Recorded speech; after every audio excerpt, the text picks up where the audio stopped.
Mateo, ang henyo. Credit to the author. M461 hanggang 70. Ang mga pangalan po na nandito ay galing sa mga name generator. Kung meron man pagkakatulad sa mga pangalan ng tao o lugar at pangyayari, ito ay tunay na hindi sinasadya.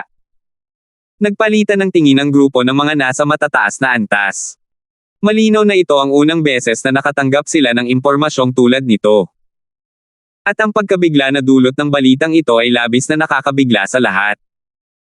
Ayon sa sinabi ni Harley, mayroon lamang cultivation si Mateo sa 7th level spirit condensation realm nang pumasok siya sa mystic realm. Kaya niya talagang tahakin ng kasing dali ng patag na lupa sa loob ng tier 4 at tier 5 grand array sa ganoong realm. Biro ba ito? Gayunpaman, kapag inilagay ang ganitong uri ng hindi maisip na mga bagay sa kasalukuyang Tranquil Cloud Sect, ito rin ang pinakalohikal na paliwanag. Base sa ipinakitang kakayahan ni Mateo noong panahong iyon, masasabing ang kanyang mga naabot sa landas ng Pormasayon ay malamang na lumampas na sa antas ng tier 4 noon pa man.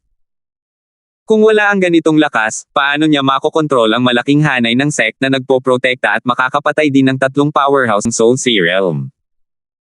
Pero, mula noon hanggang ngayon, ilang buwan pa lang ang lumipas. Hindi kayang umabot ng ganito kalayo ang Mateo na ito para maabot ang antas ng Soul Sea Realm, tama ba? Ang balitang ito ay puno ng mga contradiction sa loob. Maraming hindi maipaliwanag na mga issue. Ngunit kung titingnan ang kinalabasan, ito rin ang pinakamakatwirang paliwanag. Tinanggap talaga ng Tranquil Cloud Sect ang isang napakalaking disipulo. Nakakaabala ito. Nakasimangot na sabi ni Morgan. Naniniwala si Morgan na hindi magbibiro si Harley tungkol sa bagay na ito. Ngayon, ipinagtatanggol ng Tranquil Cloud Sect ang malaking hanay na ito hanggang sa wakas.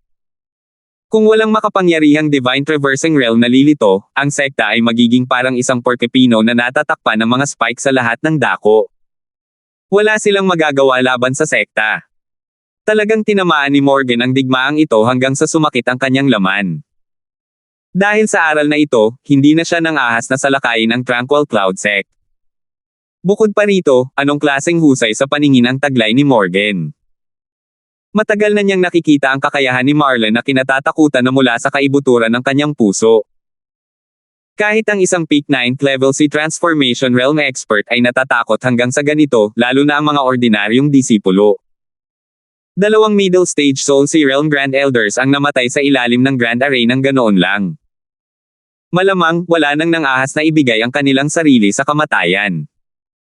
Kumislap ang mga mata ni Harley at sinabing, hindi na mailalarawan ang talento ng batang ito gamit ang kahangahangang kakayahan. Pero napakalaki ng kanyang kahinaan. Siguro pwede na tayong lumipat mula rito. Naningkit ang mga mata ni Morgan at tila alam na niya ang pinagsasabi ni Harley. Sinasabi mo ba? Yung mga bilanggo sa Towering Peak. Tumango si Harley at sinabing, tama.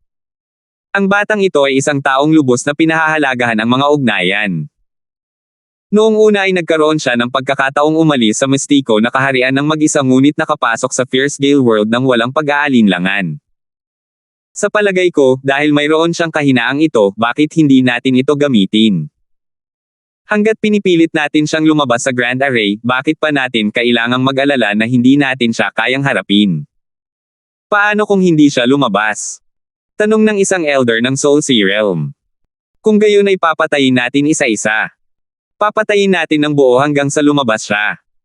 Ang mga salitang ito ay sinabi ni Harley nang may ngiti. Maliban na lang, ang kanyang ngiti ay mukhang napakalupit. Nitong ilang araw, ang buong Tranquil Cloud Sect ay nasa kagalakan. Isa itong masaya at malaking tagumpay. Umasa ang Tranquil Cloud Sect sa malaking hanay ng mga sekta na nagpoprotekta upang putulin ang 2 middle stage Soul Sea Realm powerhouses. Isa itong tunay na natatanging tagumpay sa kasaysayan ng Southern Domain. Sa puso ng mga disipulo ng Tranquil Cloud Sect, si Mateo ay isa ng nilalang na halos maituturing na isang Diyos.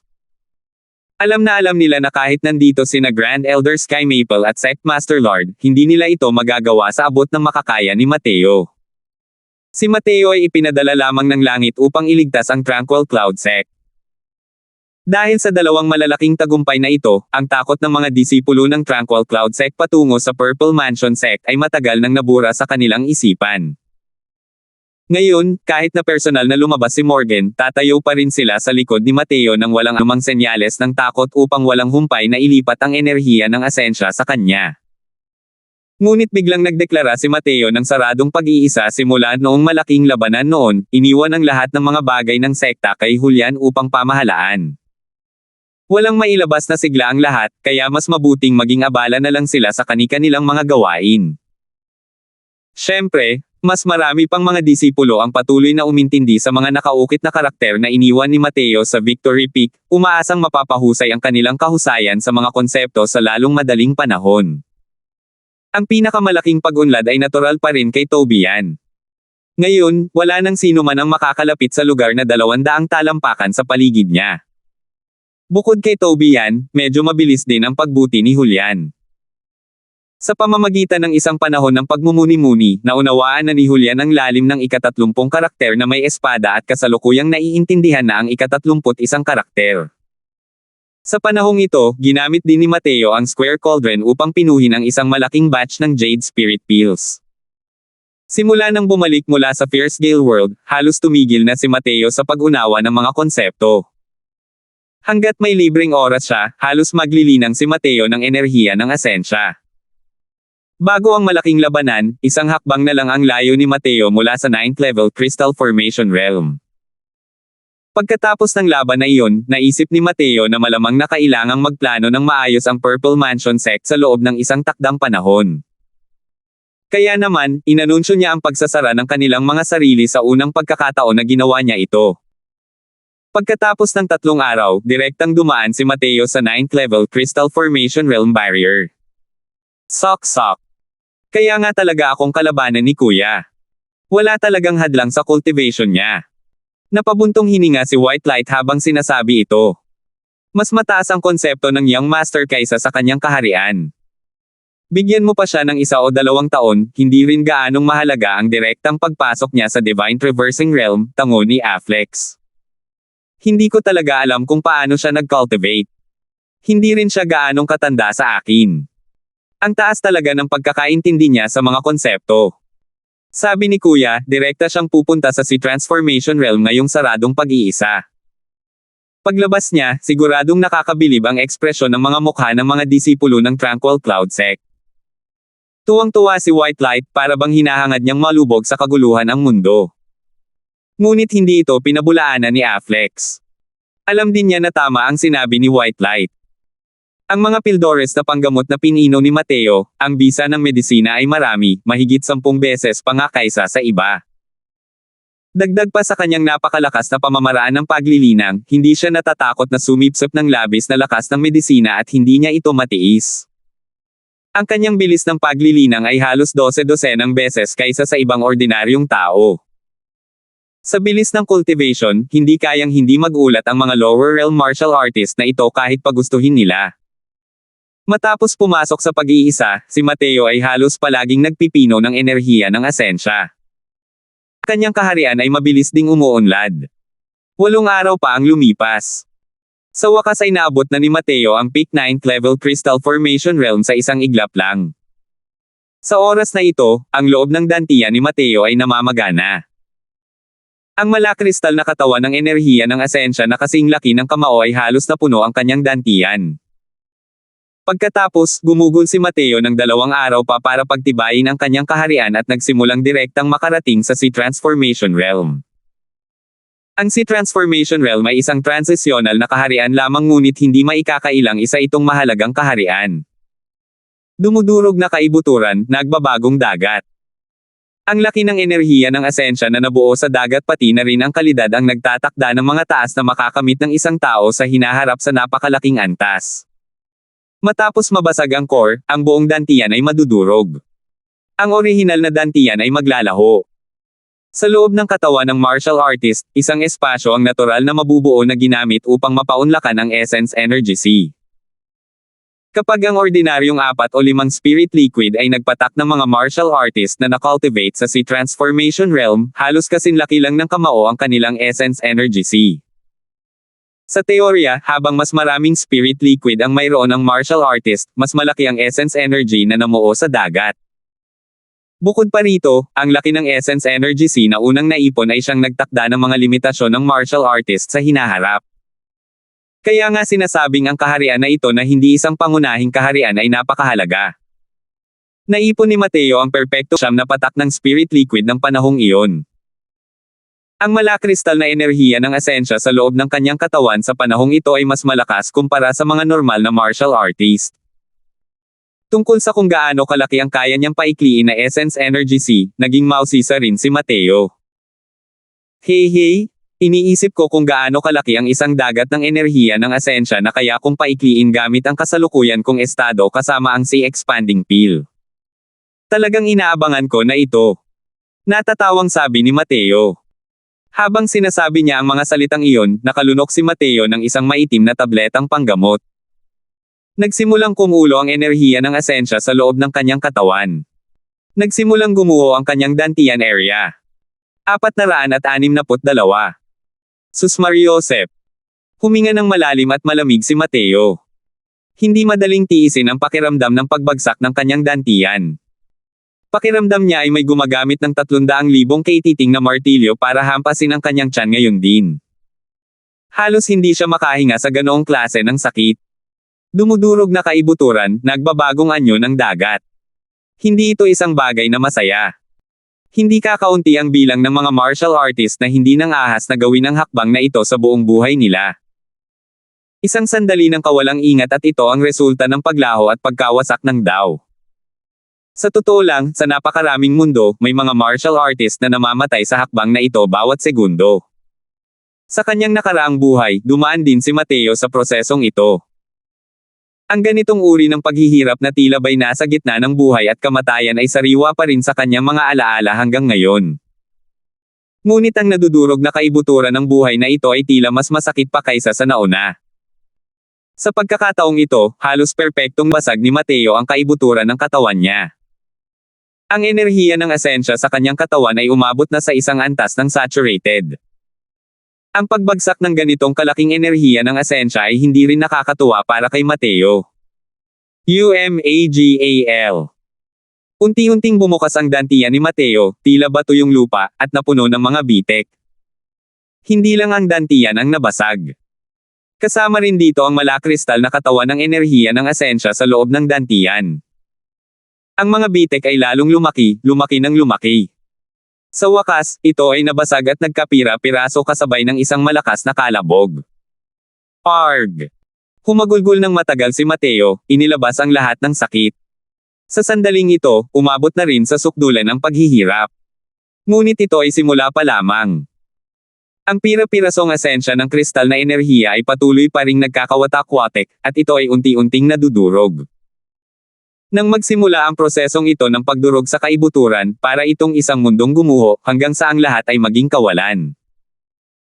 Sa sandaling iyon, isang bahid ng banayad na lakas ng panggamot ang sumanib sa lugar ng dantian ni Mateo, na dumaloy sa mga essence energy crystal bodies at sa pira-pirasong dantian.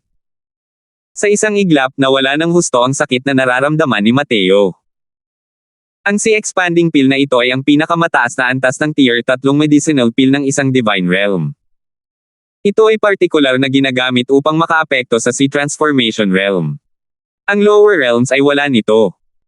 Sa panahong ito, gumala si Mateo sa maraming lugar at ngongolekta rin ng iba't ibang halamang gamot na kailangan ng C-expanding pill na ito. Nakahanap si Mateo ng ilan sa mystical na kaharian. Ang natitirang ilang halamang gamot na mahirap hanapin, natagpuan lahat ni Mateo sa bahay ng Star Abyss.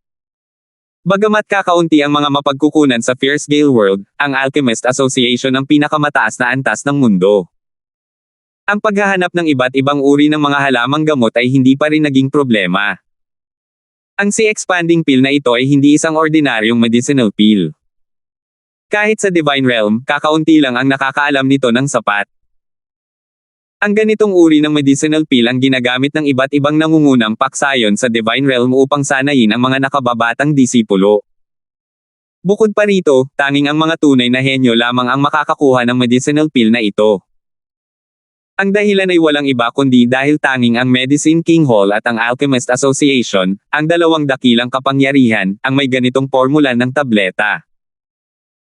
Hindi lang kayang bawasan ng C-expanding pill ang sakit kapag ang martial artist ay nakakarating sa C-transformation realm, kundi makakatulong din ito sa martial artist na mapalawak ang kanilang essence energy C hanggang sa pinakamataas na limitasyon. Ang ganitong epekto ay tiyak na magpapabaliw sa kahit sinong martial artist sa 9th level crystal formation realm. Isa itong medicinal pill na kayang magpataas ng potensyal ng isang martial artist. Kahit na bahagyang lumawak lamang ang essence energy C ng martial artist, makikinabang din ito habang buhay. Bukod dito, para sa mga mahuhusay na henyo, ang maliit na pagkakaiba ito ang maaaring magtakda kung kaninong mga tagumpay ang mas mataas. Hindi nagtagal, ang mga kristal ng enerhiya ng asensya na iyon ay nagkadurog at naging parang pulbos.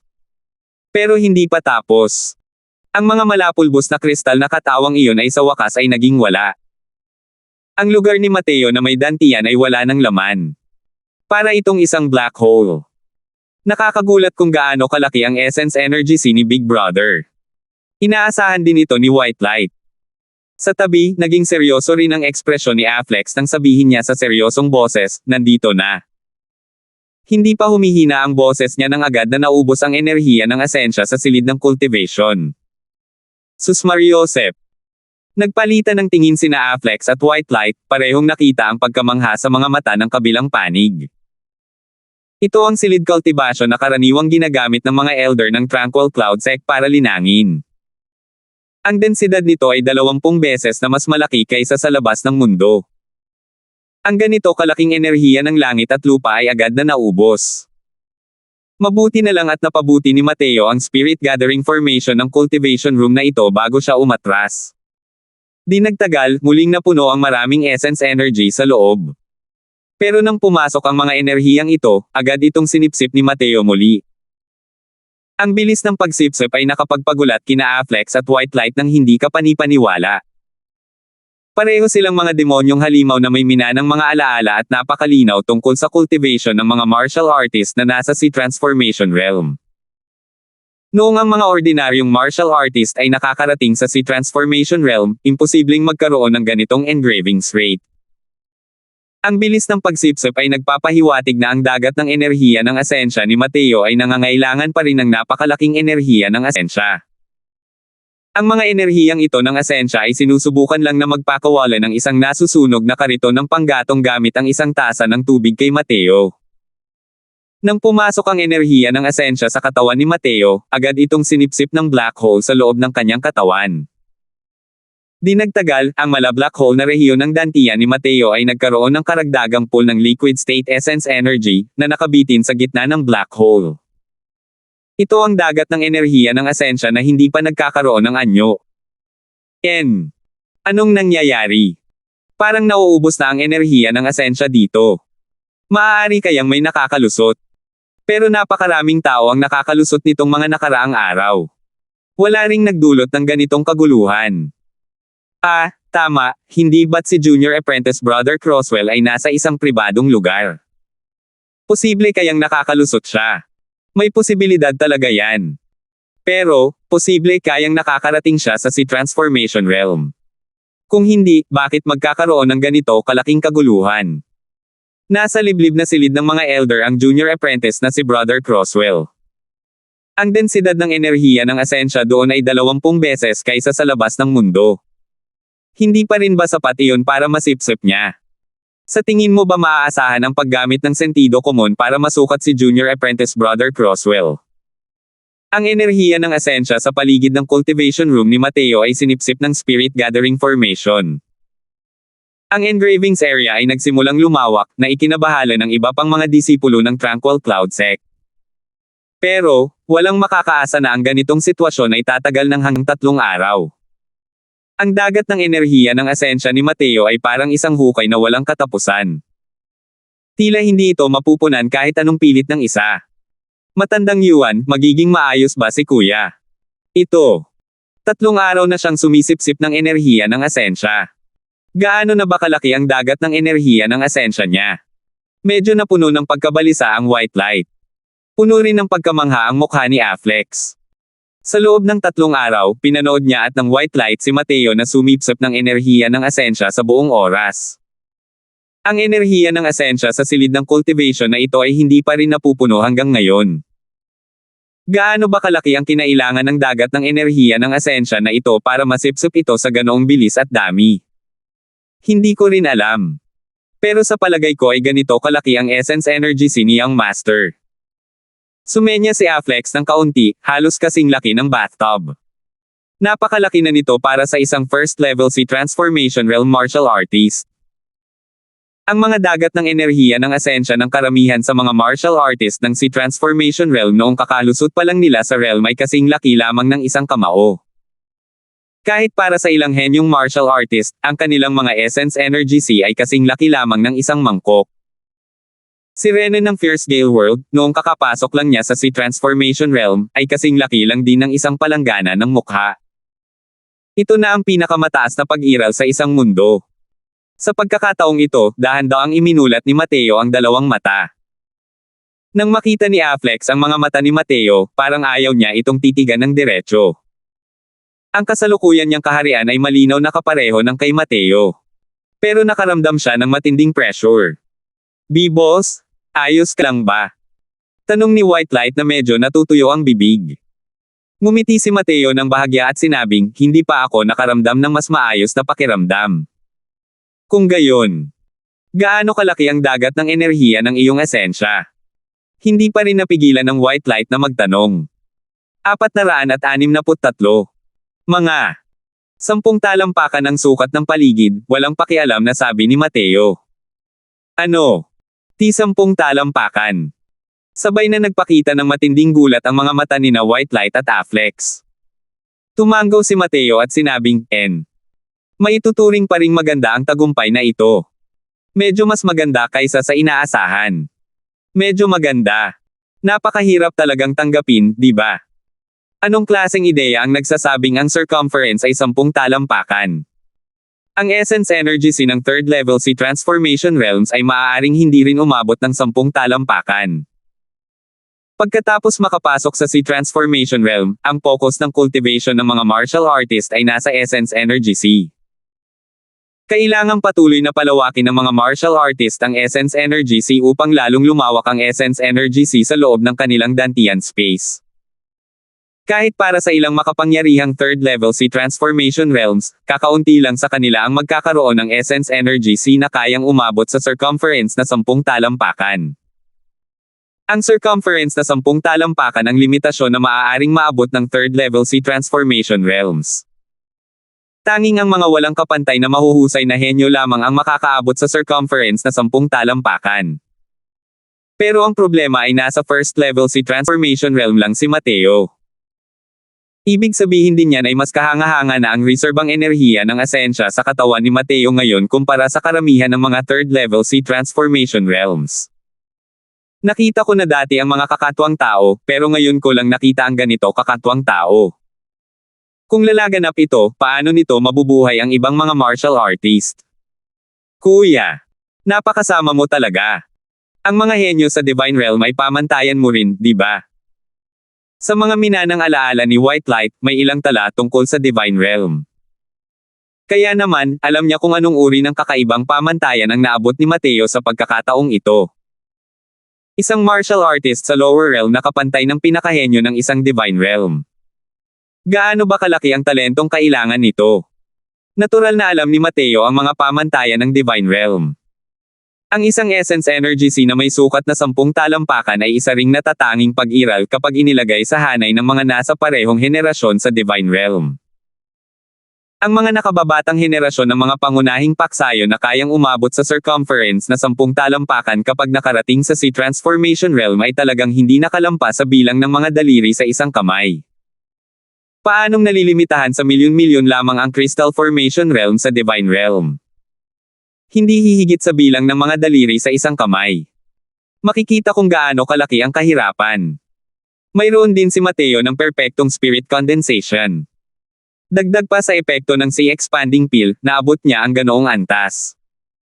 Kaya naman, tungkol sa tagumpay sa pagkakataong ito, medyo natuwa pa rin si Mateo. Kahit papaano, alam niya na noong nakarating si Carson sa si Transformation Realm noon, hindi rin siya nakarating sa ganoong perpektong estado. Pero alam din ni Mateo na napakaraming salik na nakakaapekto sa pag-unlad ng isang martial artist. Kahit na malampasan niya ang panahon ni Carson noong panahon ng Sea Transformation Realm, wala rin siyang anumang lugar na karapat-dapat ipagmalaki. Dahil ang kailangan niyang harapin ay ang Divine King Realm na si Carson. Pero, kahit ano pa man, isa itong napakagandang simula. Sa kasalukuyan niyang kalagayan, kayanan niyang paksain ang mga martial artist ng Sea Transformation Realm sa lower realms. Kahit nakaharap niya ang isang first-level Soul Sea Realm powerhouse, mayroon pa rin siyang lakas para labanan ito ngayon.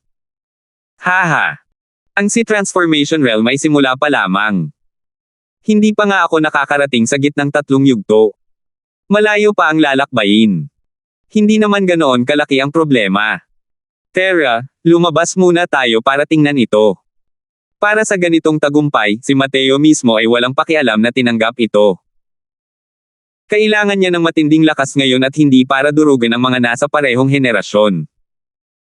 Hindi kailanman napunta ang tingin ni Mateo sa mga nasa parehong henerasyon. Dahil siya at ang mga nasa parehong henerasyon ay wala sa parehong mundo sa simula pa lang. Pagkalabas niya, lumapit si Julian para bumati. Nang makita niya si Mateo, hindi napigilan ng kanyang mga mata na maging seryoso habang gulat na sinabi, J. Jr. Apprentice Brother Croswell, nakarating ka na pala sa Sea Transformation Realm. Sa totoo lang, hindi ang paglusot ni Mateo sa Sea Transformation Realm ang pinakakagulat niya. Ang pinakanagulat ni Julian ay nang harapin niya si Mateo, pakiramdam niya ay nakakita siya ng isang malaking bundok. Ngayon lang niya naranasan ang ganitong pakiramdam kay Sectmaster Quinley dati. Paano ito naging posible? Maaari kayang naabot na ni Mateo ang taas ng Sectmaster. Pero nasa first level si Transformation Realm lang siya. Nakangiting sabi ni Mateo, N. Ang pag-iisa ngayon ay para makalusot sa Sea Transformation Realm. Mabuti na lang at naging maayos ang proseso. May hinahanap ba sa akin si Senior Apprentice Brother mo? Tumango si Julian at sinabi ng may seryosong tingin, Xander, nagpadala silang lahat ng balita. Si Morgan, ang Sectmaster ng Purple Mansion Sect, ang personal na nanguna sa ilang libong disipulo upang sumugod patungo sa Tranquil Cloud Sect sa makapangyarihang mga grupo. Maaabot nila ang Tranquil Cloud Sect pagkatapos ng 5 araw. Sabi ni Mateo, may iba pang balita, di ba? Natigilan si Julian at gulat na sinabi, paano nalaman ni Junior Apprentice Brother? Sa pagkakataong ito, sina Morgan ay kasama sina Grand Elder Sky Maple, Sectmaster, pati na rin si Master, Paul Hedling, nandito silang lahat ng magkasama. Mukhang gusto nila tayong pilitin palabas ng Grand Array. Hindi nagpakita ng gulat na ekspresyon si Mateo. Parang matagal na niyang inaasahan ang bagay na ito. Hindi siya sumang-ayon sa sinabi ni Julian at nagtanong pa, kumusta ang progreso ni Senior Apprentice Brother Toby nitong mga nakaraang araw. Hindi lubos na masundan ni Julian ang iniisip ni Mateo. Ano ang ibig sabihin ng pagtatanong tungkol kay Tobian sa oras na ito? Maaari kayang may epekto ang pagpasok ni Tobian sa mga kaharian sa sitwasyon ng labanan.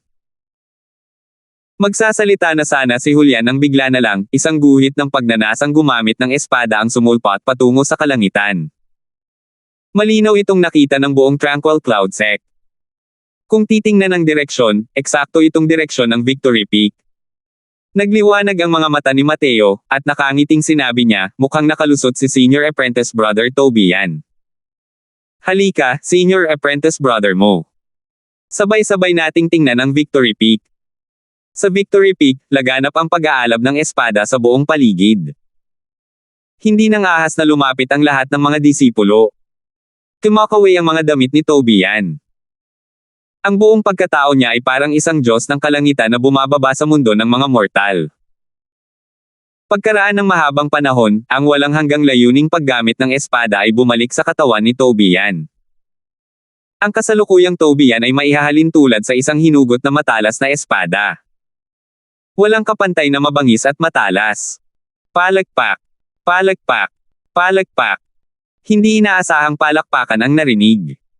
Isang boses ang narinig. Haha! Binabati kita Senior Apprentice Brother Tobian sa pag-unawa sa tunay na layunin. Ang ating Tranquil Cloud Sect ay may pag-asa para sa muling pagkabuhay. Nanginig ang buong katawan ni Tobian. Pagdating sa harap ni Mateo ng ikislap, yumuko siya ng tame time habang sinasabing, para kay Tobian na magkaroon ng araw na ito, lahat ng ito ay dahil sa karangalan ni Junior Apprentice Brother Croswell.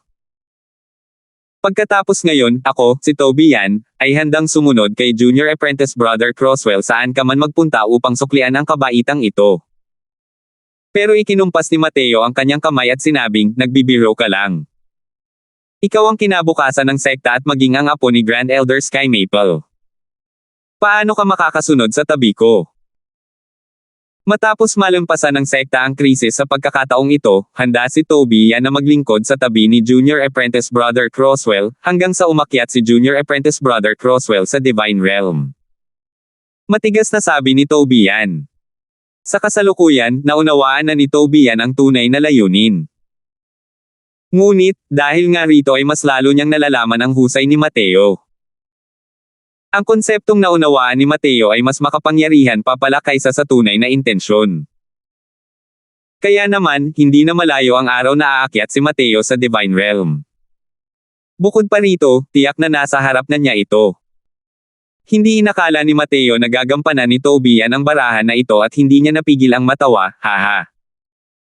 Kung gayon, hintayin muna natin hanggang sa matapos ang krisis na ito ng sekta bago tayo magsalita. Biglang natigilan si Tobian, ang mga matang tumingin siya kay Mateo ay nagpapakita ng hindi makapaniwalang tingin. Junior Apprentice Brother Croswell, nakalusot ka na sa Sea Transformation Realm. Gulat na sigaw ni Tobian. Tulad ni Julian, ang ikinagulat niya ay hindi ang paglusot ni Mateo sa kaharian. Naunawaan na ni Tobian ang tunay na layunin. Hindi pa niya makontrol ang kanyang layunin sa paggamit ng espada ayon sa gusto niya. Ngunit natuklasan niya sa kanyang pagkamangha, ang layunin sa paggamit ng espada na tumutulo mula sa kanyang katawan ay kusang nawawala nang lumapit ito sa katawan ni Mateo na parang nakakita ito ng isang nakakatakot na bagay. Akala ni Tobian noong una, kapag naunawaan niya ang tunay na layunin, mababawasan niya ng kaunti ang distansya sa pagitan nila ni Mateo. Pero ngayon, alam na niya na mas malaki pa ang agwat sa pagitan niya at ni Mateo. Nakatingin sa isang dakilang lalaki ng may pagkamangha. 464. Sa paglapit ng dakilang hukbo ng Purple Mansion Sect, muling naging tensyonado ang kapaligiran sa Tranquil Cloud Sect. Sa pagkakataong ito, iba ito kaysa dati. Nagdadala ng mga bihag ang Purple Mansion Sect.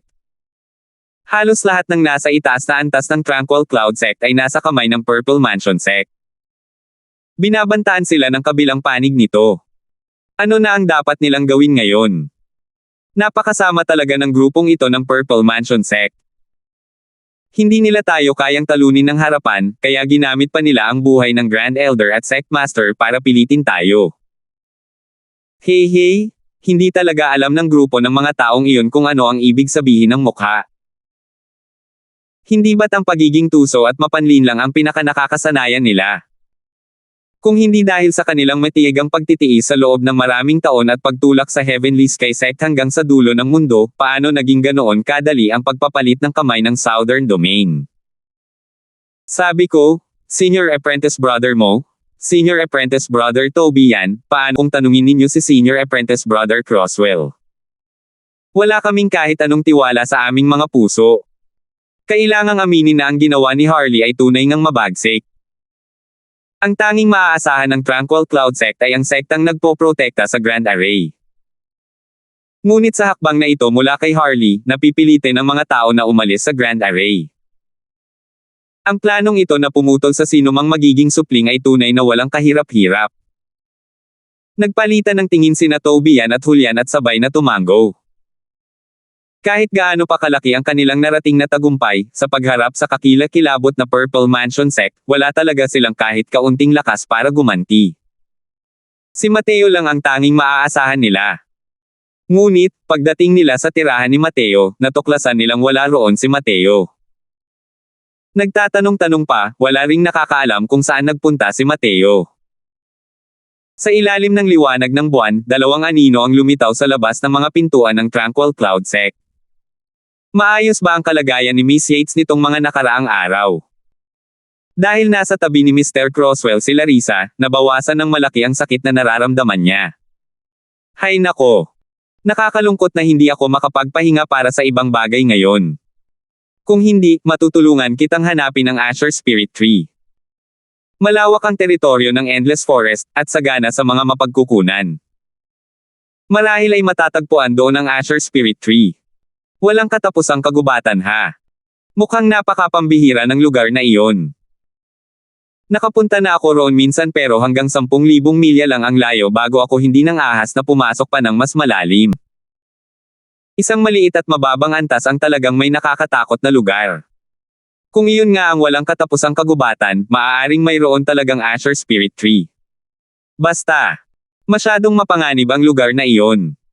Ayokong sumugal ka ng ganito kalaking panganib para sa akin.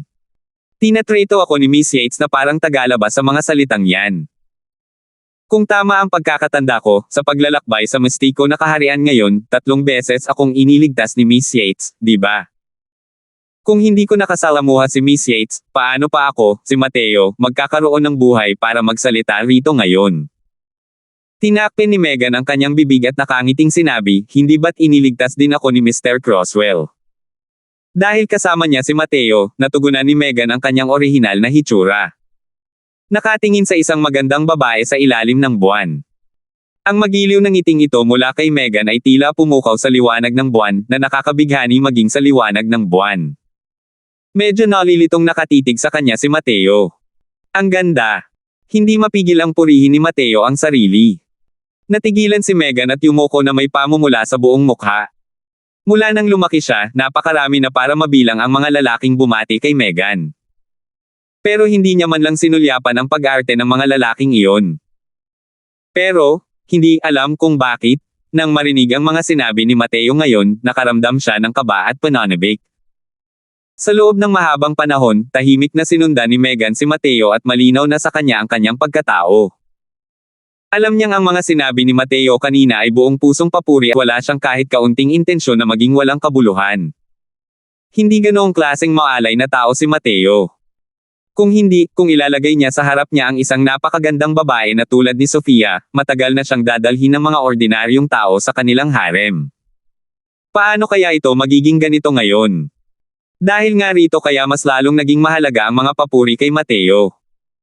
Napagtanto rin ni Mateo na nawalan siya ng kontrol at sinabing may nakakailang na ngiti, Miss Yates. Mr. Crosswell better call me Larissa. Or Megan works too, sagot ni Megan. Hindi na rin nagkunwari si Mateo at tumango, kung gayon, mas mabuting tawagin kitang Larissa. Huwag mo na akong tawaging Mr. Crosswell. Sabihin mo na lang ng diretso ang pangalan ko. Tumango si Megan. Nagpatuloy si Mateo, paano iyon maituturing na pagliligtas ng mga tao? Para lang itong pagpapakita ng aking maliit na kakayahan sa harap ng isang eksperto. Pero umiling si Megan at sinabing, sa tingin ko noong mga panahong iyon, para tayong ganap na magkakilala, at isinugol mo pa ang buhay mo para iligtas si Larissa. Palagi itong nakaukit sa puso ko ni Larissa. Isa pa, Mateo, mayroon kang mahabaging puso ng isang doktor. Dahil mayroon akong kakaibang karamdaman, hindi ka nag-aksaya ng panahon sa pagbabahagi ng formula ng Pildores at sining ng banal na kaluluwa. Napakahalaga kay Larissa ang ganitong lawak ng pag-iisip. Tumawa si Mateo at sinabing, sige, huwag na tayong magtalo. May kutob ako sa lahat ng nasa puso ko. Sakit ni Larissa, umasa ka lang sa akin. Kapag ayos na ang usapin ng Tranquil Cloud Sect, papasok ako sa Endless Forest para tulungan kang mahanap ang Asher Spirit Tree na ito. Ngumiti si Megan Yates ng matamis at sinabing, kung gayon, magpasalamat ka muna Larissa. Pagkatapos mag-usap, nagpalitan ng tingin at nagngitian ang dalawa, ngunit medyo naging hindi malinaw ang atmosfera. Habang naglalakad sila, bigla na lang silang natahimik. Sa wakas, si Megan ang bumasag sa katahimikang ito. Sabi niya, Mateo, isa ka talagang kahangahangang talento. Napansin ko na ang kasalukuyan mong aura ay mas malakas at hindi mas mahina kaysa sa mga nasa third level Sea Transformation Realm. Sa Sea Transformation Realm, halos wala kang talo. Bukod pa rito, noong nasa Crystal Formation Realm ka, naunawaan mo talaga ang elementarya na anyo ng isang kataas-taasang tunay na intensyon. Talagang nakakagulat. Gamit ang iyong talento, kahit na nasa divine realm ka, isa ka ring tugatog ng pag-iral. Hindi talaga ako makapaniwala na nagmula ka sa isang maliit na secular na kaharian ng mundo. Ang abot tanaw ni Megan ay talagang hindi maihahambing sa mga martial artist ng lower realm. Alam ni Megan ang mga bagay na hindi naiintindihan ng maraming martial artist ng lower realm. Pero, habang tumatagal, lalo pang nararamdaman ni Megan na si Mateo ay isang mahiwagang nilalang. O marahil, ang ganitong uri ng mahiwagang disposisyon ang lubos na nakaakit sa kanya. Haha! Natural lang na nagkaroon ng mga hindi inaasahang engkwentro ang Crosswell na ito. Isa pa, hindi rin ako banyaga sa mga bagay-bagay ng Divine Realm. Pero ang Crosswell na ito, ako, ay may sarili ring mga paghihiyap na mahirap ibunyag. Kapag may pagkakataon sa hinaharap, tiyak na magsasalita ng tapat ang Crosswell na ito, sabi ni Mateo. Kumurap ang mga mata ni Megan, at malungkot siyang bumaantong hininga nang sabihin niya, sino bang henyo na tulad mo ang walang sariling mga sekreto? Hindi na ako magtatanong kung ganoon. Bahagyang ngumiti si Mateo, pakiramdam niya ay talagang maalalahanin si Megan. Kapag nagsasalita at gumagawa ng mga bagay-bagay, binibigyan niya ang mga tao ng pakiramdam ng simoy ng hangin ng tagsibol na humahaplos sa kanilang mga pisngi. Maraming salamat po, Larissa, nakangiting sabi ni Mateo. Nakangiting sabi ni Megan, hindi mo naman ako inimbitahan palabas ng sekta noong gabi para lang magkwentuhan at humanga sa buwan, di ba? Napangisi si Mateo at sinabing, syempre hindi. Habang sinasabi niya, biglang sumabog si Mateo. Isang daliri ng espada ang tumama patungo sa gubat. Para lamang makita ang isang asul na liwanag na kumislap na naglalaho sa masukal na halaman. Ah! Isang malungkot na sigaw ang narinig. May nag-aabang pala roon. Walang ekspresyon ng pagkagulat si Megan tungkol dito. Maliwanag na matagal na niyang alam.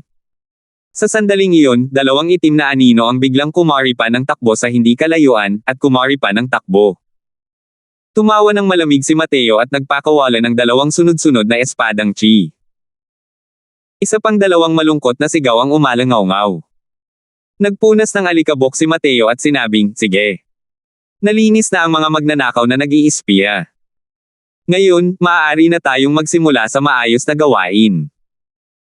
Habang sinasabi niya ito, kumuha si Mateo ng isang maliit na bandila mula sa kanyang singsing na imbakan.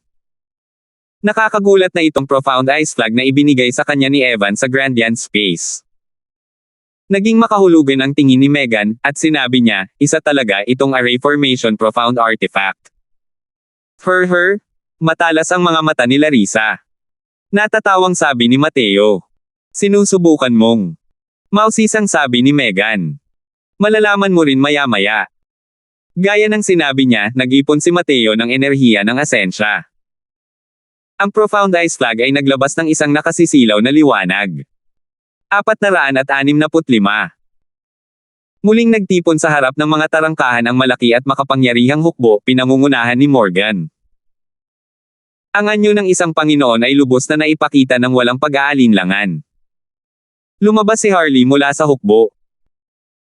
Sumigaw siya patungo sa direksyon ng Tranquil Cloud Sect, Mateo, may matandang kaibigan kang pumunta rito para bisitahin ka, at hindi ka man lang lumalabas para bumati. Hindi ito ang tamang paraan ng pagtrato sa mga bisita. Pagkatapos magsalita, hindi rin nagmamadali si Harley, tahimik na hinihintay ang sagot ni Mateo. Nang marinig ang sigaw ni Harley, gulat na sinabi ni Julian, palihim kaming bumalik.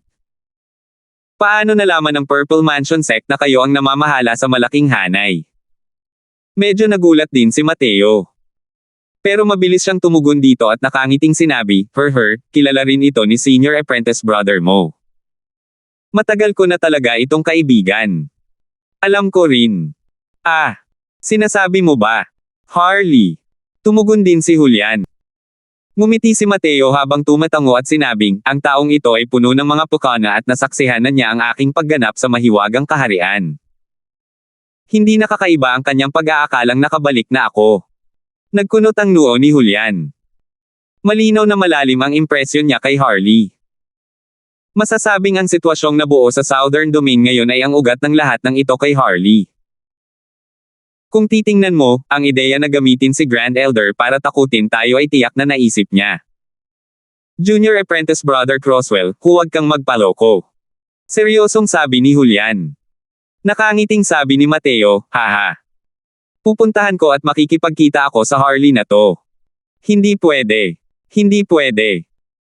Paalis na sana si Mateo sa malaking hanay ng harangan ng lahat ng mga disipulo ng Tranquil Cloud Sect ang kanyang paglabas ng walang anumang paunang konsultasyon at hindi siya pinayagang umalis. Junior Apprentice Brother Croswell, ikaw ang huling pag-asa ng sekta. Kung may mangyari man sa iyo, tuluyan ng matatapos ang Tranquil Cloud Sect. Oo, Senior Apprentice Brother Croswell. Malinaw na pinipilit ka nilang ilantad sa publiko. Hindi ka dapat magpaloko. Senior Apprentice Brother Croswell, hindi namin hahayaang ibigay mo ang iyong sarili sa kamatayan. Ang mga disipulo ng Tranquil Cloud Sect ay nag-aabang na magsalita. Sa pangkalahatan, ang ibig nilang iparating ay para hindi madaling maranasan ni Mateo ang mga panganib. Sa sandaling iyon, muling narinig ang boses ni Harley. Mateo, hindi mo man lang ba tutuperin ang imbitasyon ng isang matandang kaibigan? Nagdala ako ng napakalaking sinseridad dito sa pagkakataong ito. Tingnan mo. Grand Elder Sky Maple, Sect Master Lord, Hallhead Brown, Hallhead Ling, dinala ko silang lahat dito para sa iyo. Nang lumabas ang mga salitang ito, nagbago ang ekspresyon ng mukha ng lahat. Sabi ni Mateo, haha, mukhang wala sa akin kung lalabas ako o hindi. Ang mga mukha ng mga disipulo ng Tranquil Cloud Sect ay pawang naguguluhan ngunit walang kahit isa ang gumalaw palayo. Maliwanag na ayaw pa rin nilang pakawalan si Mateo sa kanilang mga puso. Ngunit, sina Sky Maple, Queen Lee, at ang iba pa, ay nasa panganib ang kanilang buhay. Talagang hindi alam ng mga disipulo kung ano ang dapat nilang gawin. Sa sandaling iyon, biglang lumapit si Tobian. Para lang makita ang kanyang mga mata na pulang-pula sa kabuuan, ang kanyang buong pagkatao na parang sinapian. Nang makita ni Mateo si Tobian ng ganito, hindi niya maiwasang mamangha. Senior Apprentice Brother Tobian. Biglang pumikit si Tobian, huminga ng malalim, at biglang idinilat ang kanyang mga mata at sinabing, Junior Apprentice Brother Croswell, huwag kang lumabas. Lolo. Maiintindihan nilang lahat. Sa pangungusap na ito, 10 salita, tila ginamit ni Tobian ang lahat ng kanyang lakas. Lalo na ang huling kalahati ng pangungusap. Halos mabilaw kanya ito sa paghikbi. Pagkatapos niyang magsalita, punong-puno na ng luha ang mukha niya. Masyadong malupit para sa kanya ang ganoong desisyon. Halos magkasabay na pinalaki si Tobian ng Sky Maple. Alam ng lahat sa Tranquil Cloud Sect ang kanilang relasyon. Pero ngayon, sinabi ng Tobian na isuko na ang Grand Elder. Nakatuon ang tingin ng lahat kay Tobian, at ang kanilang mga mata ay naging pula. Natahimik ang lahat. Ang desisyong ito ay isang napakahirap na desisyon para sa lahat. Pero, tila alam ni Harley ang nangyayari rito. Bigla na namang umalangaw-ngaw ang boses niya. Mateo, alam kong naririnig mo ako. Inimbitahan kita para magkita at mag-usap ng maayos, pero kailangan mo lang akong pilitin. Paano kaya ito? Mula ngayon, kada 15 minuto, papatayin ko ang isang bilanggo ng Tranquil Cloud Sect hanggang sa makalabas ka. Nang marinig ito ng mga disipulo ng Tranquil Cloud Sect, hiniling nila na sana ay lumabas sila at punitin si Harley. Pero kailangang aminin na tila ba parang nanunuot sa kanilang lalamunan ang mga sinabi ni Harley, kaya naman labis itong hindi komportable para sa kanila. Walang magawang sabi ni Mateo, narinig niyo rin. Hindi natin pwedeng tingnan na lang bilang Grand Elder na parang mamamatay silang lahat sa harap natin, di ba? Relax lang kayong lahat.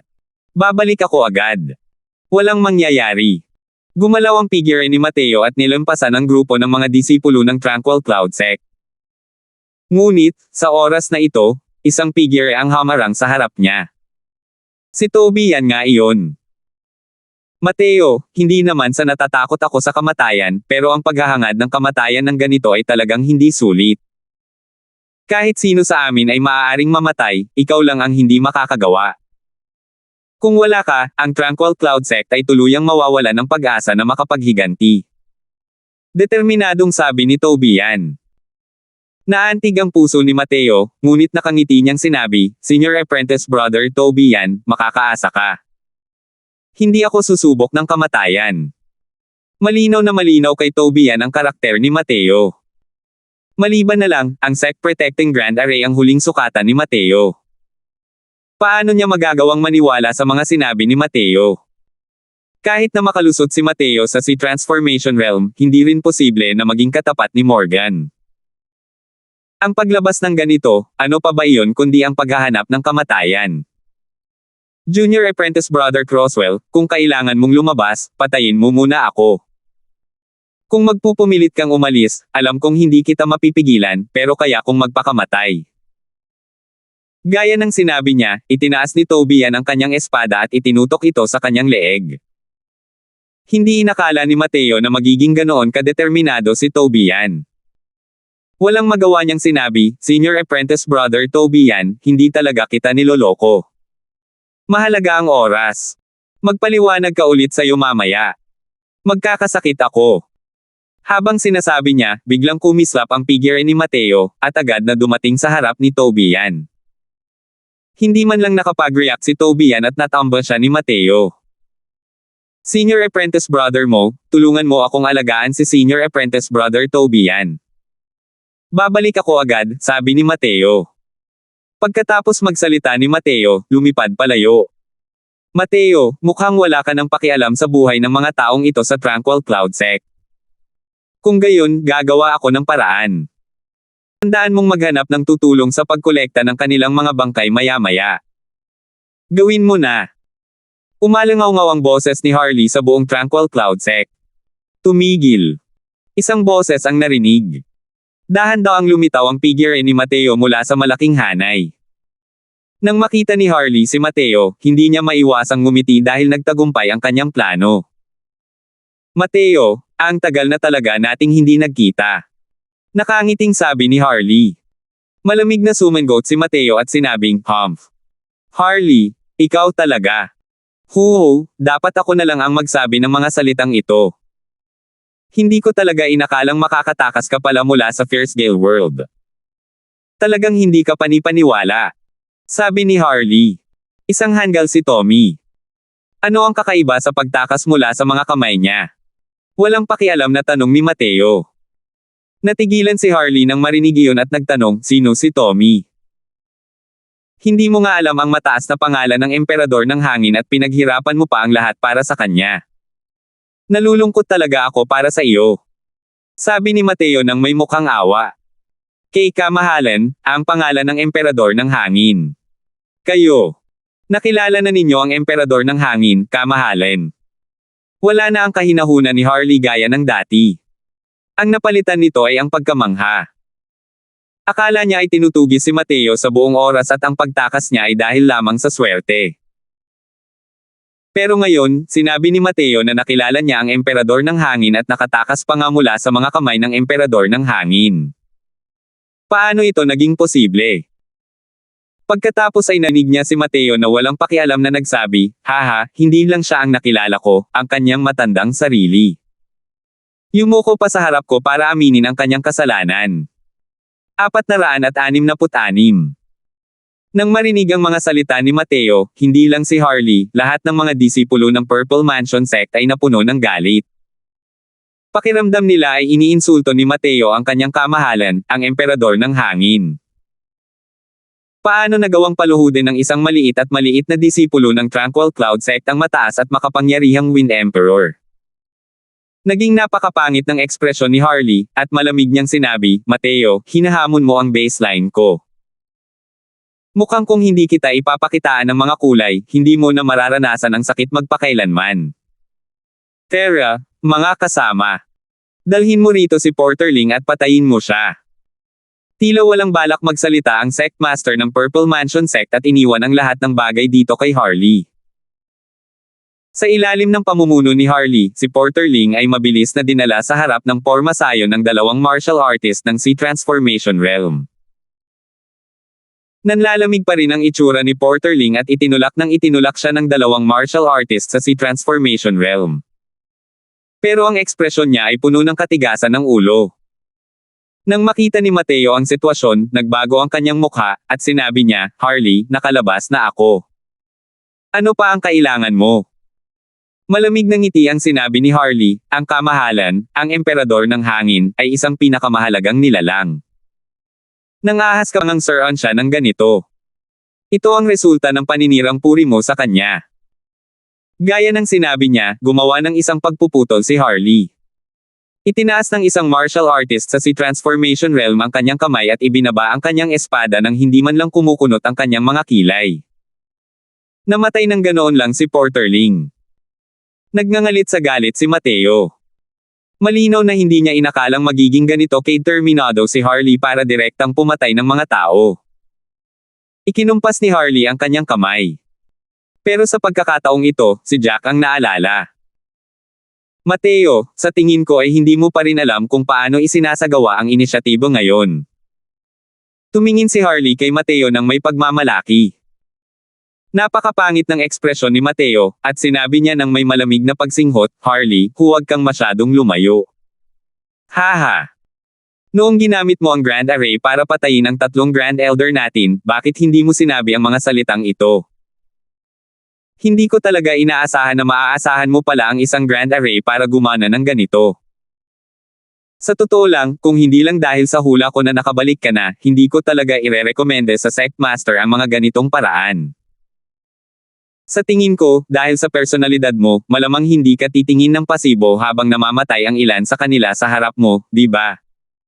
Hahaha. Habang pinag-uusapan kung paano niya ipinagmamalaki ang kanyang sarili, walang tigil na tumawa si Harley. Harley. Pinagsisisihan ko talaga na hindi kita pinatay noon sa mystical na kaharian. Sabi ni Mateo, habang nagngangalit ang mga ngipin. Walang gamot na maaaring kainin para sa pagsisisi sa mundong ito. Nako, kung hindi dahil sa pagdadala mo sa akin lampas sa malalaking hanay na iyon, wala sana akong paraan para masira ang 6 Extreme Sales Grand Array. Para muling lumitaw sa paningin ng mga tao ang mga aboriginal ng aking Fiercedale world, talagang salamat sa iyo ang lahat. Mas lalong natuwa si Harley habang nagsasalita siya. Napag-usapan na rin natin yan, si Harley ay dumanas din ng maraming pagkatalo sa kamay ni Mateo, at muntik na siyang mamatay sa kamay ni Mateo ng ilang beses. Ngayong kayanan niyang maghayganti kay Mateo, si Harley ay wala ng pagpipigil sa kanyang puso. Nang makita ang maitim na mukha ni Mateo na parang ilalim ng palayok, nakaramdam si Harley ng lubos na kalayaan. Mag-usap kayo. Anong mga kondisyon ang gusto ninyo bago ninyo payagan na umalis silang lahat ni Grand Elder? Sabi ni Mateo. Nakangiting sabi ni Harley, simple lang. Basta't mapapaalis mo ang sektang ito na nagpoprotekta sa malaking hanay at susuko sa aking Purple Mansion sect, maliligtas ko ang buhay nila. Nagbago ang ekspresyon ni Mateo, at agad siyang tumanggi, imposible yan. Mangarap ka pa. Natawa si Harley nang sabihin niya, ganoon ba? Habang nagsasalita siya, dahan daw ang itinaas ang kamay ni Harley. Para lang makarinig ng pagsabog. Pinugutan din ng ulo si Jack. Wholehead Brown. Malinaw na hindi inaasahan ni Mateo na papatayin talaga ni Harley ang mga tao ng ganoon nang hindi kukurap gaya ng sinabi niya ng may ungol. Huho. Iniisip ko. Kung nananaginip ba ako ngayon? Tumingin si Harley kay Mateo at nanunuyang sinabi. Alam niya ang ugali ni Mateo, kaya naman gumamit siya ng matinding hakbang para pilitin si Mateo na sumuko. Diretso lang na napatay ang unang dalawa. Pero sa likuran, natural lang na dahan-dahan lang siya. Hanggat may hawak pa siyang tao sa kanyang mga kamay, hindi siya matatakot na hindi mag-aalangan si Mateo sa pagkilos. Hanggat natatanggal ni Mateo ang malaking hanay, ang buong Tranquil Cloud Sect ay katumbas ng pagkalipol. O baka, si Mateo mismo na naglalakad palabas ng malaking hanay.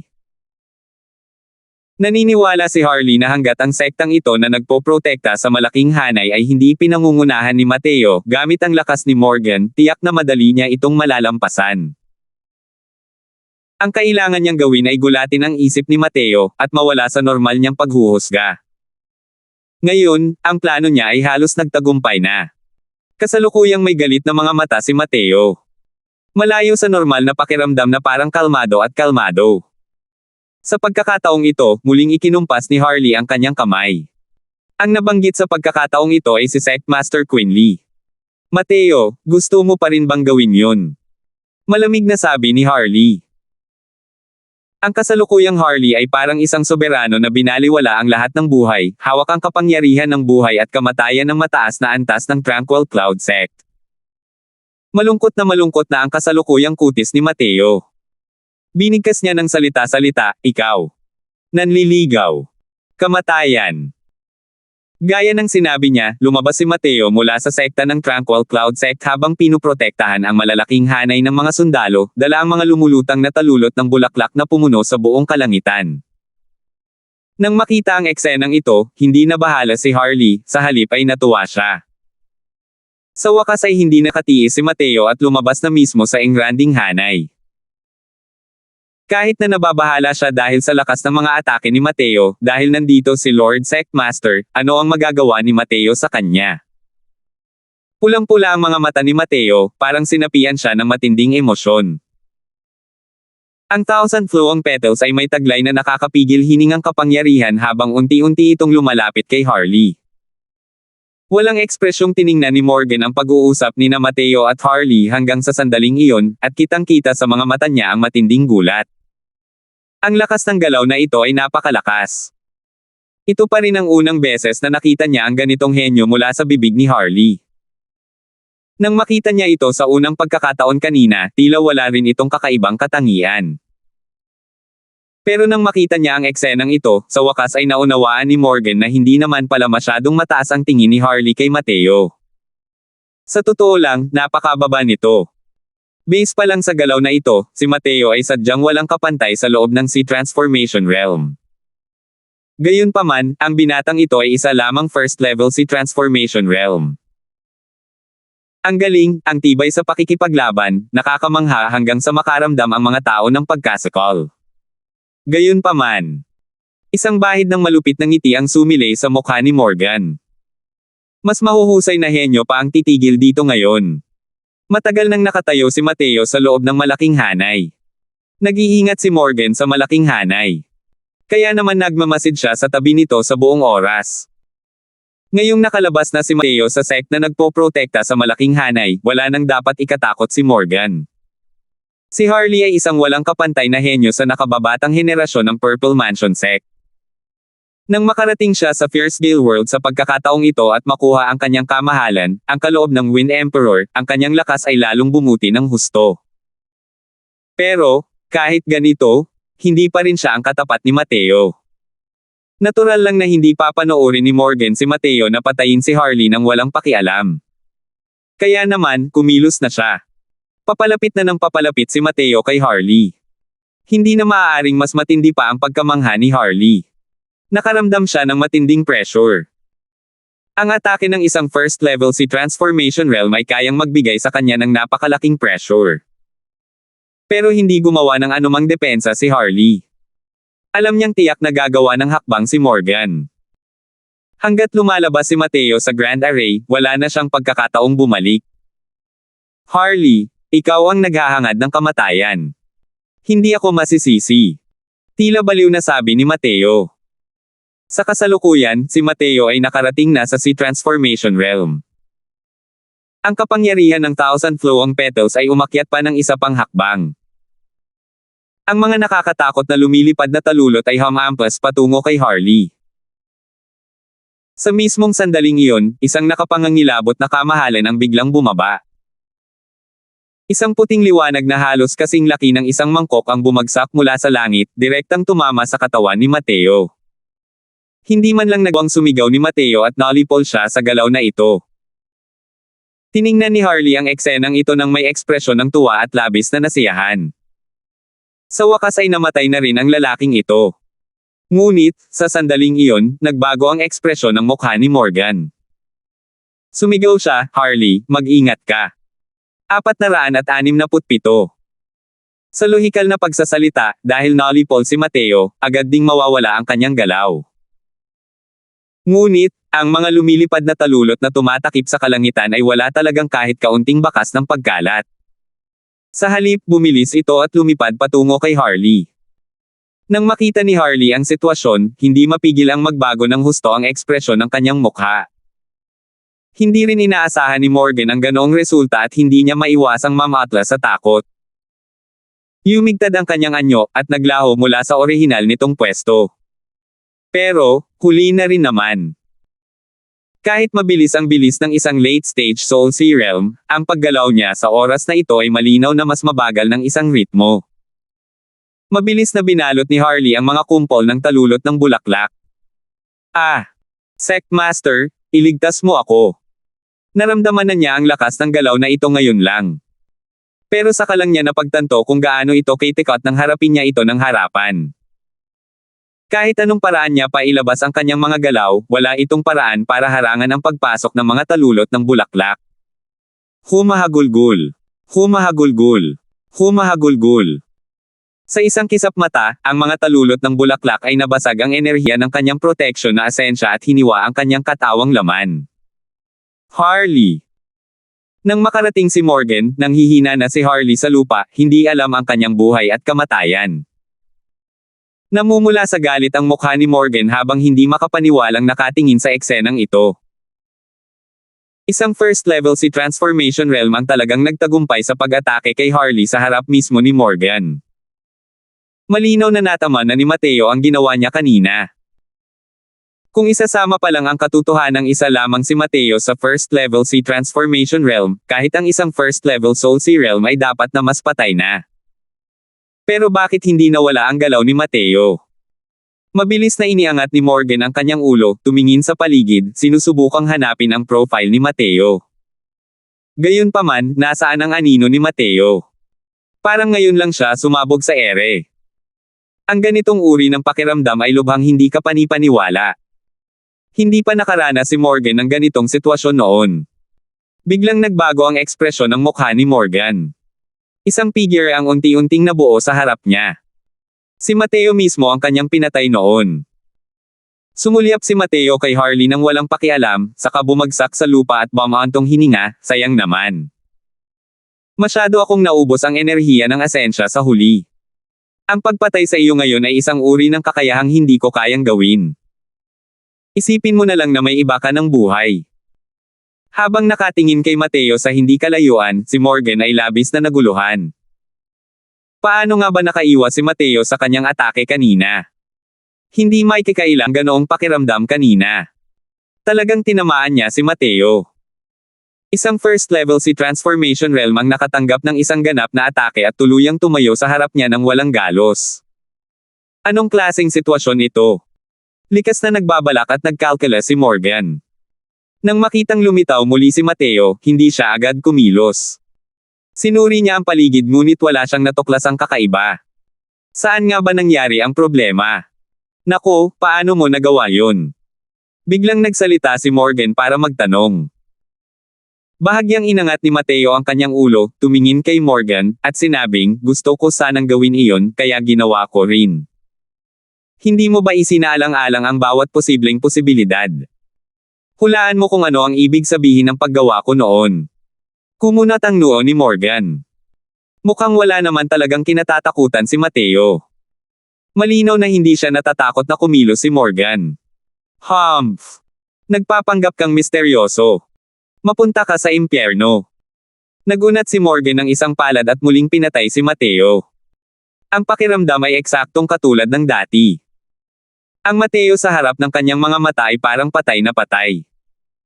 Sa pagkakataong ito, dapat patay na talaga siya, di ba? Nang muling tumingin sa paligid, hindi niya talaga naramdaman ang aura ni Mateo. Isa lamang siyang patay na tao sa harap niya. Hindi alam kung bakit, pakiramdam ni Morgan ay nakalaya na siya mula sa isang mabigat na pasanin. Hinahanap mo ba ako? Isang malamig na boses ang narinig. Ginulat nito si Morgan hanggang sa pinagpawisan siya ng malamig. Pagangat ng kanyang ulo para tingnan, nakatayo roon si Mateo na walang anumang sugat, na parang walang nangyari ngayon lang. Ikaw. Paano ka pa nabuhay? Sabi ni Morgan habang nagbago ang ekspresyon ng kanyang mukha. Tumawa si Mateo at sinabing, dapat ay maramdaman mong mapalad ka na mababa pa rin ang kasalukuyang nasasakupan ko. Kung hindi, ang pag-atake mo sa Tranquil Cloud Sect sa pagkakataong ito ang magiging oras ng iyong kamatayan. Ngayon, isama mo na ang iyong mga tauhan at dalian mong tumakbo. Nag-aalab sa galit si Morgan. Sa wakas ay nakumpirma na niya na nahulog na siya sa isang ilusyon. Pero, kailan nga ba siya nahulog sa isang ilusyon? Maaari kayang mayroong mas makapangyarihang nilalang sa likod ng binatang ito. Labis ang pagkabigla ni Morgan nang matuklasan niya na ang ilusyong ito ay parang totoong buhay. Kung hindi dahil sa hindi makatwirang pag-iral na ito ni Mateo, hindi niya malalaman na nadadala na pala siya ng isang ilusyon. Paano mo nagawa yun? Nasa first level si Transformation Realm ka pa lang. Paano ka makakagawa ng ganito kalakas na ilusyonaryong porma sayon? Mataray na tanong ni Morgan. Sa kagustuhang linlangin ang isang makapangyarihang nilalang na ang kaharian ay mas mataas kaysa sa kanya gamit ang isang ilusyonaryong porma sayon, imposibleng mangyari ito. Bukod pa rito, hindi ito isang maliit na ilusyonaryong porma sayon. Isang napakalaking ilusyonaryong porma sayon ang kinailangan upang linlangin ang lahat mula sa Purple Mansion Sect. Ang pangangailangan para sa enerhiya at pagsisikap para sa isang Raymaster ay umabot sa mas nakakatakot na lawak. Ngumiti si Mateo at sinabing, naaalala mo pa ba ang Grandian True Sect? Sa pagkakataong ito, talagang namangha si Morgan. Ikaw ang kahalili ng Grandian True Sect. Hindi rin masama na mag-isip ka ng ganyan. Noon, para mapigilan ang pagsalakay ng iyong Fierce Gale World, tinipon ng Grandian True Sect ang buong kapangyarihan ng Sect para selyuhan ang daanan ng realm. Pero, sinira ninyong lahat ang selyong iyon. Ngayon, ang paggamit ng Grand Arena ito para harapin kayo ay maituturing na rin na paghihiganti. Walang pakialam na sabi ni Mateo. Imposible. Kahit na hindi ka panipaniwala ang porma sayon ng hanay ng Grandian True Sect, wala ring ganoong ilusyonaryong hanay. Malinaw na malinaw kay Morgan ang tungkol sa Grandian True Sect at hindi talaga naniwala. Nakangiting sabi ni Mateo, kung naunawaan ng Sect Master ng Grandian True Sect ang hanay ng array formation na ito noon, wala sana siyang kinalaman sa Wind Emperor. Kung maglalakas loob siyang pumunta, wala rin siyang pagkakataong makabalik ng buhay. Wala nang hihigit pa sa pagkamangha sa puso ni Morgan. Alam niyang hindi mali ang sinabi ni Mateo. Masyadong malakas ang hanay ng array formation na ito. Hindi niya mahahalata na lumubog siya rito, isang late-stage Soul Sea Realm powerhouse. Kung lubos na naunawaan ng Sect Master ng Grandian True Sect ang hanay ng pagbuo ng hanay na ito noon, ang pagtawid sa mga kaharian upang mahuli ang kanyang kamahalan, ang Emperador ng Hangin, ay maaaring hindi rin imposible. Ang lalong ikinagulat ni Morgan ay ang isang array formation na kahit ang Sect Master ng Grandian True Sect ay hindi maintindihan, ay naunawaan pala ng binata sa harap ng kanyang mga mata. Malinaw na alam ni Morgan ang tungkol sa Grandian True Sect at lubos niyang alam kung anong uri ng henyo ang Sect Master ng Grandian True Sect. Gaano ba kakakilakilabot ang binata na ito sa harap niya? Sige. Wala nang masyadong oras. Maraming salamat sa pagpapadala kay Sect Master Lord pabalik sa kanila sa malayong lugar. Ngayon, maaari na kayong maligaw. Natapos magsalita si Mateo, at unti-unting nawala ang kanyang anyo sa kinatatayuan niya. Tumayo ang mga balahibo ni Morgan dahil sa pagkataranta. Maaari kayang nawala na ang hanay ng mga sundalo. Pero kumpara ngayon lang, parang walang pinagkaiba. Hindi, sandali. Nagbago ang mukha ni Morgan at akmang titingnan na ang mga bilanggo ng Tranquil Cloud Sect, ngunit narinig na niya ang mga disipulo ng Purple Mansion Sect doon na sumisigaw. Ah! Nasaan si Sky Maple? Nawala rin si Queen Lee. Pati sina Jack at Porterling. Ito. Anong nangyayari dito? Kanina ko pa rin kinukuha ang mga iyon. Nasaan sila? Lahat. Nawala na ba lahat? Teka lang, Jack. Porterling. Hindi ba patay na ang dalawang iyon? Ngayon lang nakita ni Morgan si Harley na nag-utos na patayin sila. Naging matindi ang kanyang tingin at hindi sinasadyang tumingin sa lugar kung saan pinugutan ng ulo ang 2 taong iyon kanina. Pero paanong may mga bangkay doon? Wala man lang kahit isang patak ng dugo. Nawala sa sarili si Morgan. Parang nasa kawalan ang isip niya ngayon. Ano nga ba ang totoo at ano ang peke? Bigla niyang tiningnan si Harley sa lupa. Parang totoo lang ito. 468. Lord Secmaster, anong nangyari? Nag-aalangan na tanong ni Marlon kay Morgan. Kakaiba ang eksenang ito. Sa liwanag ng araw, habang libu-libong pares ng mga mata ang nakabantay, ang mga bilanggo ay tuluyang naglaho ng walang bakas. Takbo. Walang kwentang bagay. Galit na singgal ni Morgan, dahilan para mapatalsik si Marlon sa isang sampal. Natural lang na alam niyang hindi masisisi si Marlon dito. Kahit siya, isang late-stage soul serial martial artist, ay hindi mahahalata na nahuhulog sa engranding hanay, lalo na ang si transformation realm na si Marlon. Pero si Morgan ay malungkot ng husto ngayon at nagkataong kailangan niya ng mapaglalabasan ng sama ng loob. Sa sandaling iyon, biglang sumulpot si Marlon. Tama lang na malas siya. Bukod pa rito, ang ganitong uri ng bagay ay nangangailangan ng isang taong mananagot. Si Marlon ang responsable sa pagbabantay sa mga bilanggo sa pagkakataong ito. Ngayong wala na ang mga bilanggo, malinaw na siya ang naging pinakamahusay na scapegoat. Tanga ka. Hindi mo nga kayang panoorin ang mga bilanggo. Anong kailangan ko sa'yo? Sabi ni Morgan sa malalim na boses. Ang suntok na ito ay direktang tumama kay Marlon na nagdulot ng matinding pinsala, at hindi na siya makapagsalita. Tiningnan ni Morgan ang malaking hanay ng sekta na nagpoprotekta sa harap niya at nagmuni-muni ng matagal dahil dahan daw ang sinabi ang ilang salita, hukbo, umatras kayo. Napaka-abnormal talaga ni Mateo. Kaya naman, walang lakas ng loob si Morgan na hamanin ang malaking hanay na ito. Malinaw pa rin sa kanyang isipan ang mga pangyayari kina Malik, Jude, at William. Kung siya man, ang Sectmaster, ay mamatay din dahil dito, ang Purple Mansion Sect ay magiging ganap na magulo. Kaya naman, pinili ni Morgan na umatras sa huli. Hindi lang alam ni Morgan na pinalagpas niya ang nag-iisang pagkakataon para malusutan ang malaking hanay ng sekta na nagpoprotekta. Nang si Sky Maple at ang iba pa ay dinala sa Tranquil Cloud Sect ng angkan ng mga unggoy na bato, pakiramdam nila ay parang panaginip lang ito. Tio Marshall, nananaginip ba tayo? Nananaginip. Talaga. Bumalik na naman tayo sa Tranquil Cloud Sect. Nanginginig na sabi ni Queen Lee. Puno ng gulat ang mukha ni Sky Maple nang sabihin niya, oo nga. Parang panaginip lang talaga. Akala ko pa nga mamamatay tayo sa kakilakilabot na kamatayan sa pagkakataong ito. Hindi ko inaasahan na sa isang kisap mata, nakabalik na pala tayo sa Tranquil Cloud Sect. Basta. Ano ba talaga ang nangyari? Bakit walang reaksyon ang mga tao sa Purple Mansion Sect nang ilabas tayo? Ito. Napakahirap paniwalaan. Hindi pa rin makapaniwala si Jack hanggang ngayon. At ang mga unggoy na bato na ito. Anong nangyayari? Hindi nagtagal, nakarating sila sa gitnang bahagi ng Pormasayon. Nang makita ni Julian at ng iba pang mga disipulo si Sky Maple at ang iba pa, agad silang natigilan. G. Grand Elder, Sect Master, Master. Kayong lahat. Kayong lahat. Hindi makapaniwala si Julian. Nag-aalala pa rin sila kay Mateo. Sino ang mag-aakala na sa isang kisap mata, si Sky Maple at ang iba ay lilito sa kanilang harapan? Nagdulot ito sa kanila ng kakaibang pakiramdam. Julian. Ikaw. Buhay ka pa pala. Nang makita ni Jack ang pinakamatandang disipulong ito, hindi na mamalayang namula ang mga mata nito at muntik ng maluha.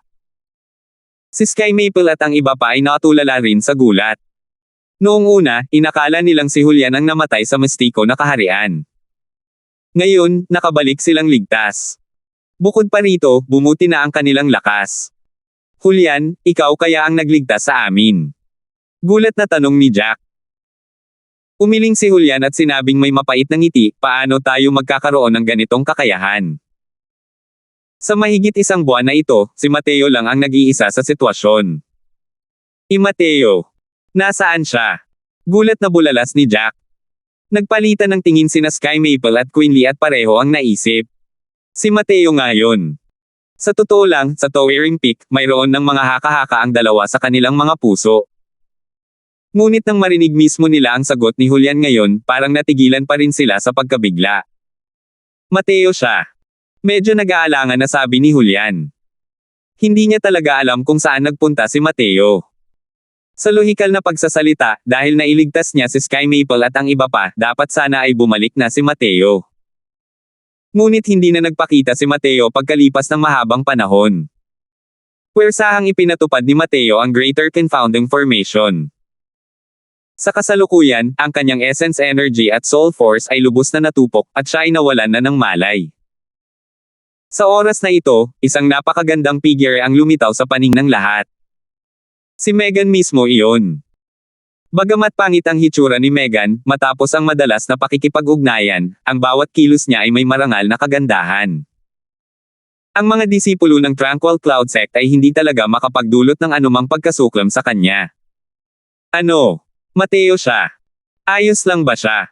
Bulalas ni Sky Maple. Umiling si Megan at sinabing, matagal nang naghanda si Mateo. Walang malaking problema. Pero malamang hindi siya makakausap kahit kanino nitong mga nakaraang araw. Hinihiling niya sa inyong lahat na ayusin muna ang mga panloob na gawain ng sekta.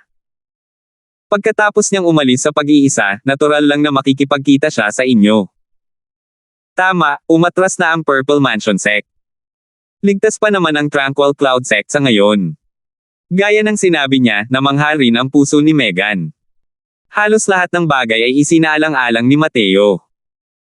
Kung personal na masisira ni Morgan ang Porma Sion sa oras na ito, kung wala ang pamamahala ni Mateo, hindi talaga makakatagal ang malaking hanay. Pero matapos masaksihan ang kakaibang paraan ni Mateo, hindi agad naglakas loob si Morgan na salakayin ang Porma Sion, at pinangunahan pa niya ang mga disipulo ng Purple Mansion Sect na umatras. Ang estratehiyang ito na walang laman ng kuta ay simpleng inaawit na walang katulad sa kasaysayan, at hindi na ito mauulit pagkatapos. Nitong mga nakaraang araw, palagi niyang sinamahan si Mateo upang itayo ang Porma Sion at marami rin siyang naging interaksyon kay Mateo. Natuklasan ni Megan sa kanyang pagkabigla na si Mateo ay isang henyo lamang. Mula noong araw na ginamit niya ang Sect Protecting Grand Array hanggang kamatayan para ipagtanggol ang Tranquil Cloud Sect, nahulaan na niya ang sitwasyon ngayon. Ang mapang-ipong pagpatay sa dalawang middle stage Soul Sea Realms noon ay para lamang mamangha si Morgan. Ito ay para hindi siya maglakas loob na gumawa ng anumang galaw ng padalos-dalos. Ang ganitong tukana ay sadyang suwail sa langit. Pagkatapos magsalita, yumuko si Megan sa lahat at umalis. Ang Greater Confounding Formation ay isinilang mula sa Azure Confounding Formation. Ngunit ito ay mas malakas kaysa sa Lesser Confounding Formation na ginamit ni Mateo sa Fierce Gale World. Gumugol si Mateo ng 5 araw para lang maitayo ang malaking hanay na ito. Ito ay bunga pa ng paggamit ng malalim na artifact, ang Profound Ice Flag.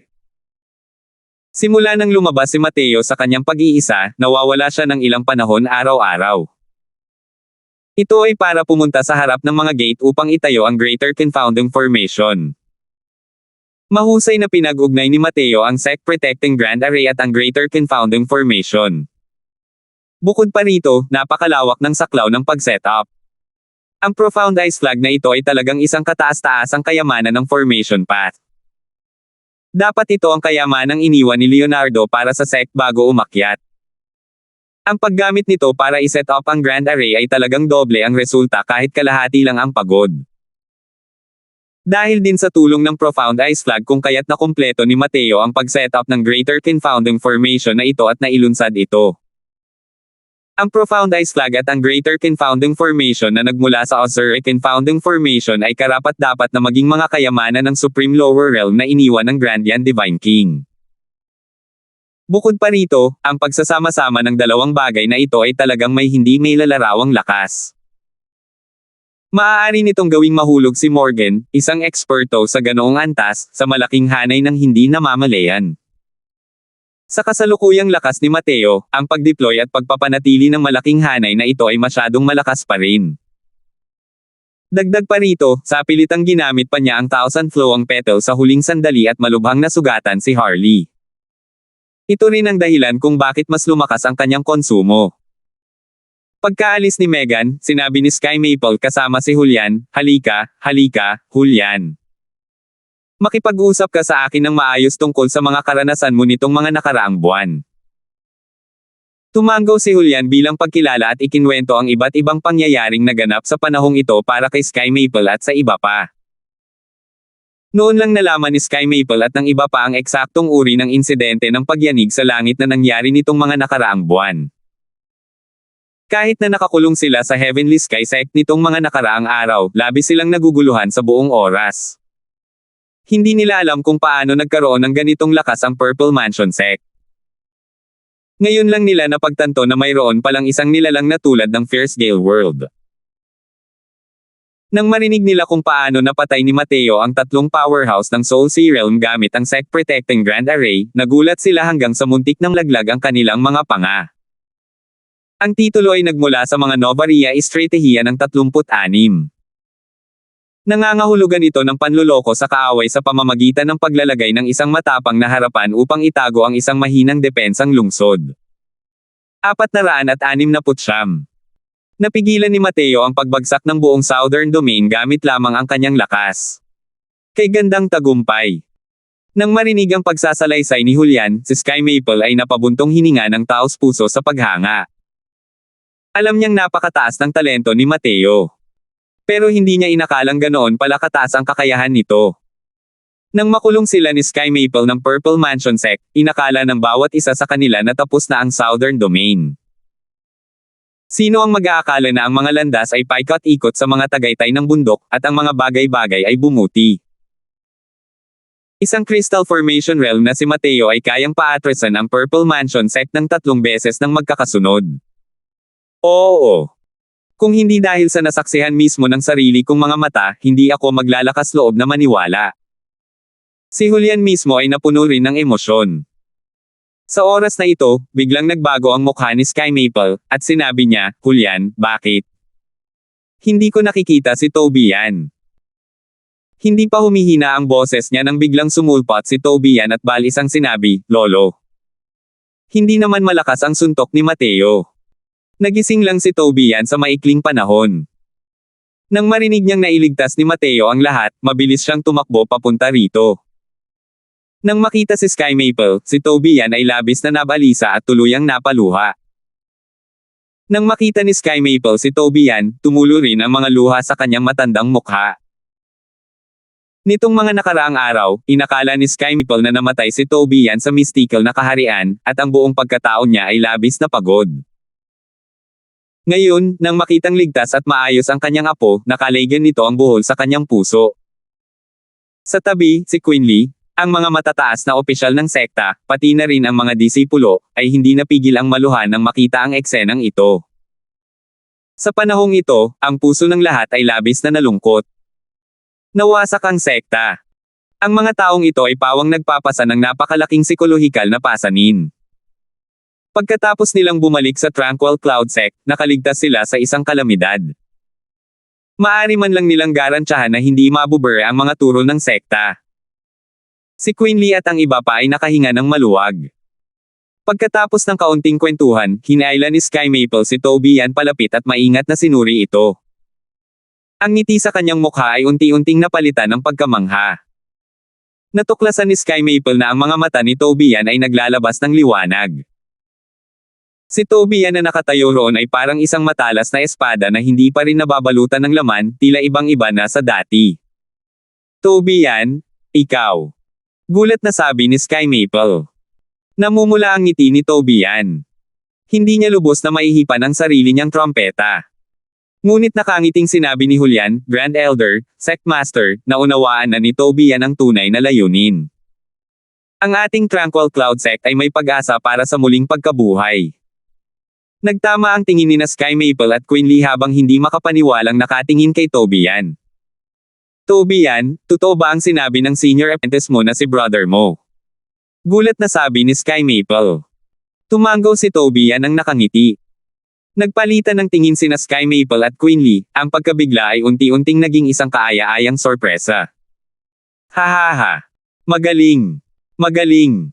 Magaling. Tunay ngang hindi pinabayaan ng langit ang aking Tranquil Cloud Sect.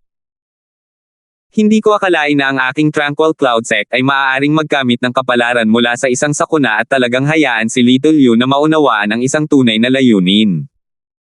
Talagang iminulat ng langit ang mga mata nito. Tatlong magkakasunod na sinabi ni Sky Maple na magandang ang nangyari. Makikita kung gaano siya kasaya sa kanyang puso.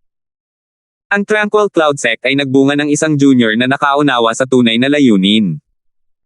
At ang junior na ito ay apo pa nga niya. Mali ang pagkakasabi ni Grand Elder tungkol dito. Wala itong kinalaman sa langit.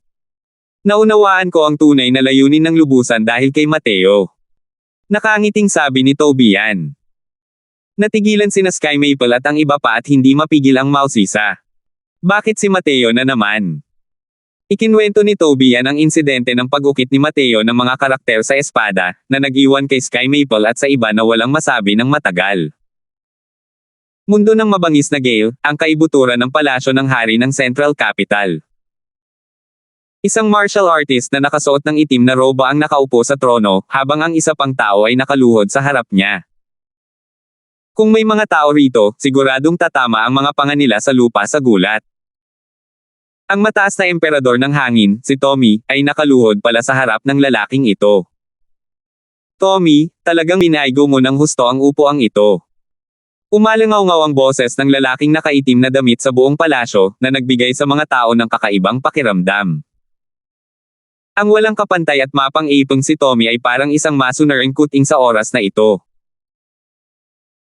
Nang marinig ang mga salita ng lalaking nakaitim na roba, pinagpawisan ng husto ang noo ni Tommy habang sinasabi niya ng may matinding paggalang at pangamba, Panginoong banal na sugo, payapain po ninyo ang inyong galit. Ang 6 Extreme Sales Grand Arena iyon ay talagang napakalakas. Kahit na ang base ng Formasayon ay nawasak, napakahirap ding i-connect ang daanan ng kaharian.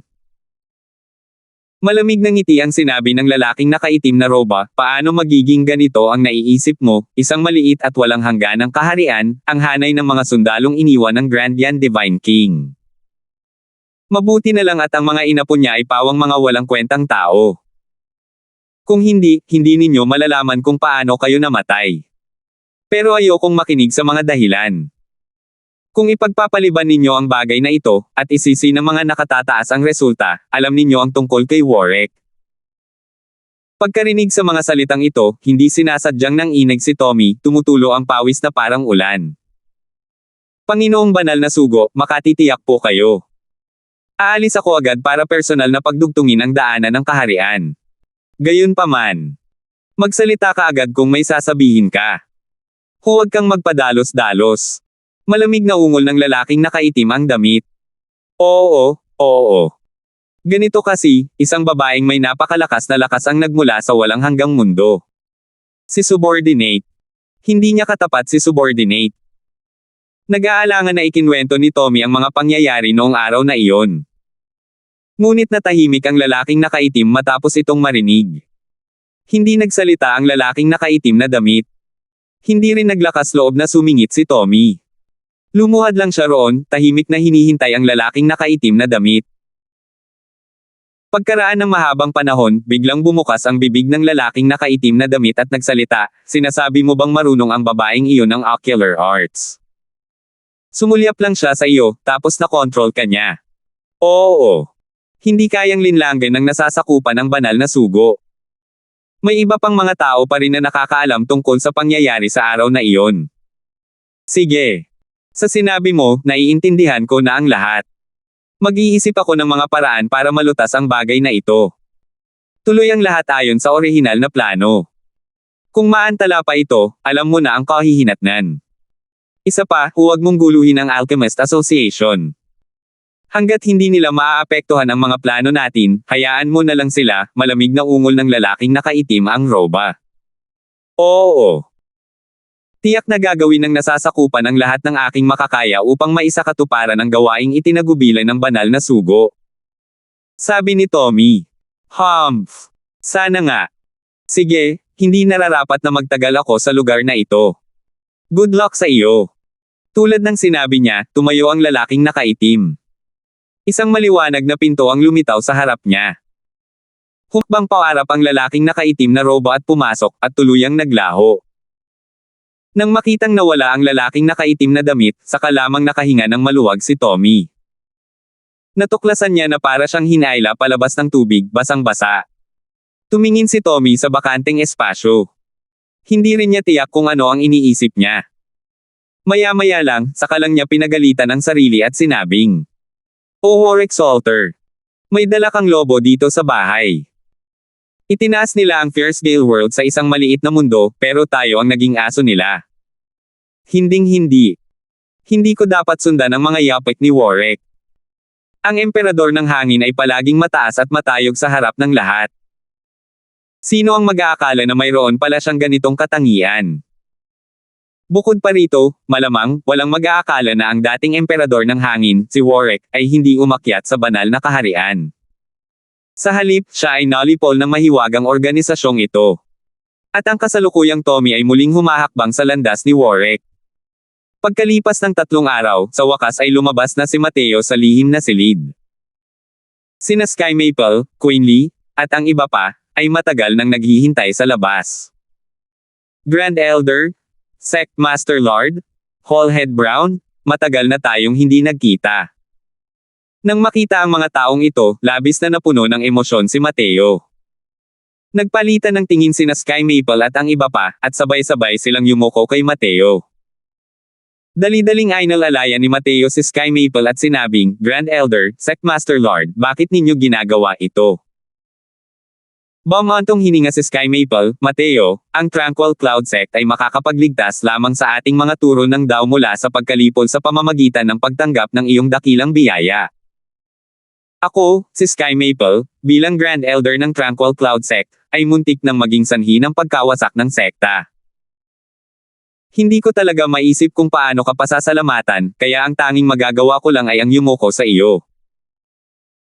Paalala sa Kabanata 338, ang mundo ng mabangis na Gale ay dapat na isang maliit na mundo sa mataas na antas, habang ang mundo ng walang katapusan ay isang maliit na mundo sa gitnang antas. Gayunpaman, bigla itong binago ng may akda. Walang ideya. Isasalin ko na lang kung ano ang una. 470. Sa 8 dakilang sekta ng Southern Domain, tanging ang Purple Mansion Sect at ang Tranquil Cloud Sect lamang ang natitira ngayon.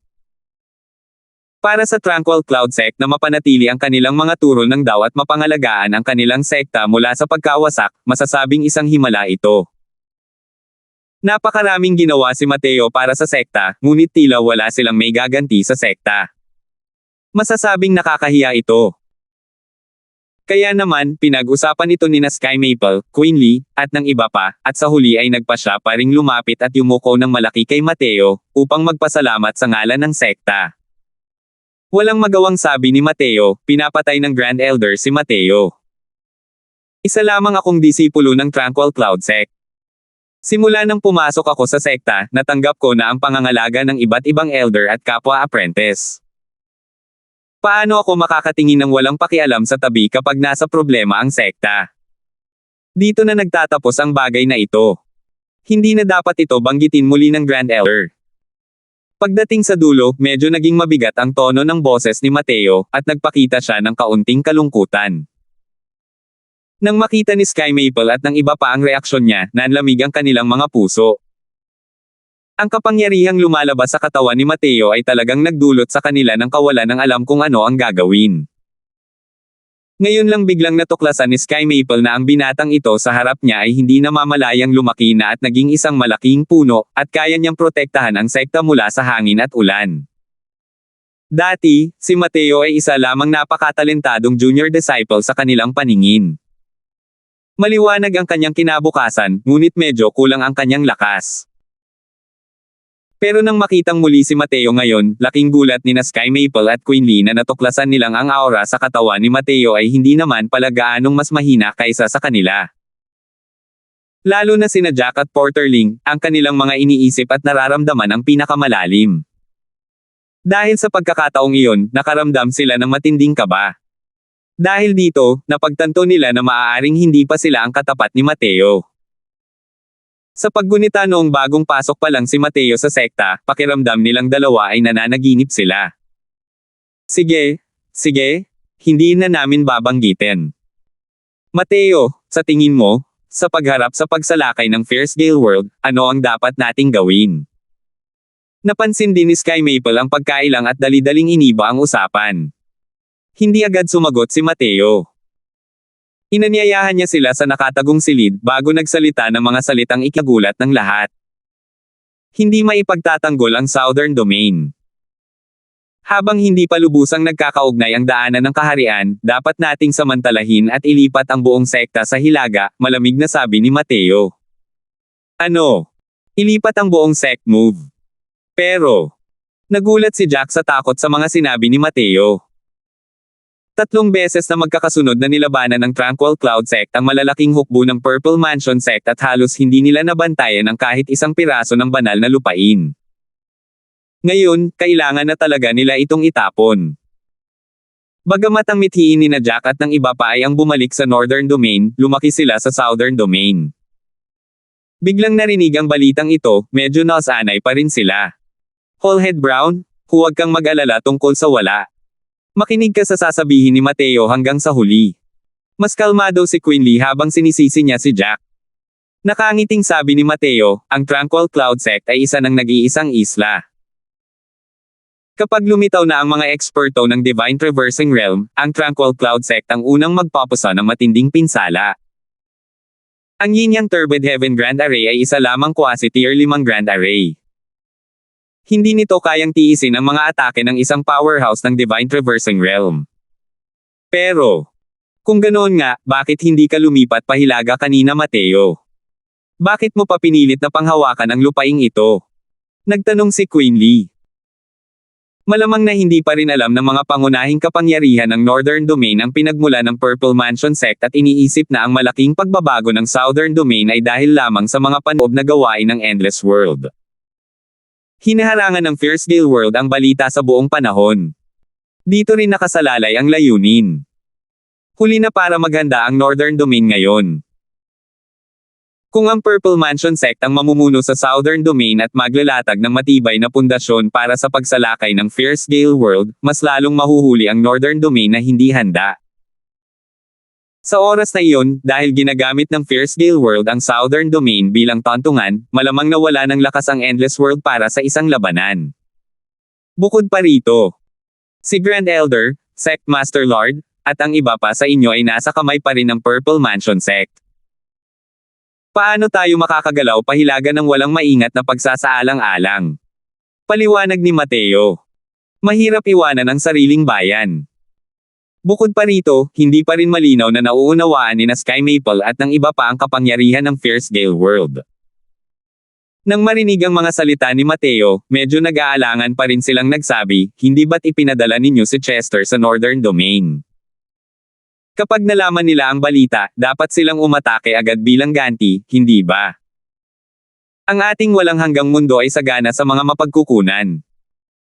Kung pag-uusapan ang lakas, hindi tayo dapat matalo sa mga martial artist ng Fierce Gale World, hindi ba? Umiling si Mateo at sinabing, bagamat kakaunti ang mga mapagkukunan sa Fierce Gale World, ang lakas ng pakikipaglaban ng mga martial artist ay napakalakas. Kung pareho lang ang ranggo ng mga martial artist, maaaring hindi sila ang makakatapat ng Endless World. Pumili si Mateo ng ilang mahahalagang impormasyon at kaalaman mula sa Fierce Gale World para pakinggan ng Sky Maple, kabilang ang usapin ng pagsasakripisyo ng Grand Yan True Sect sa 6 na sovereign level powerhouse ng buong sect noon para ibagsak ang 6 Extreme Seals Grand Array. Pagkatapos makinig, naging seryoso ang ekspresyon ng mukha ni Sky Maple at ng iba pa. Bukod pa rito, ang pinakamatinik na nilalang ng Fierce Gale World ay ang Wind Emperor pa rin, si Tommy, kung tutuusin. Sa totoo lang, wala akong gaanong tiwala kay Elder May para makumbinsi ang mga mabibigat na tauhan ng Northern Domain.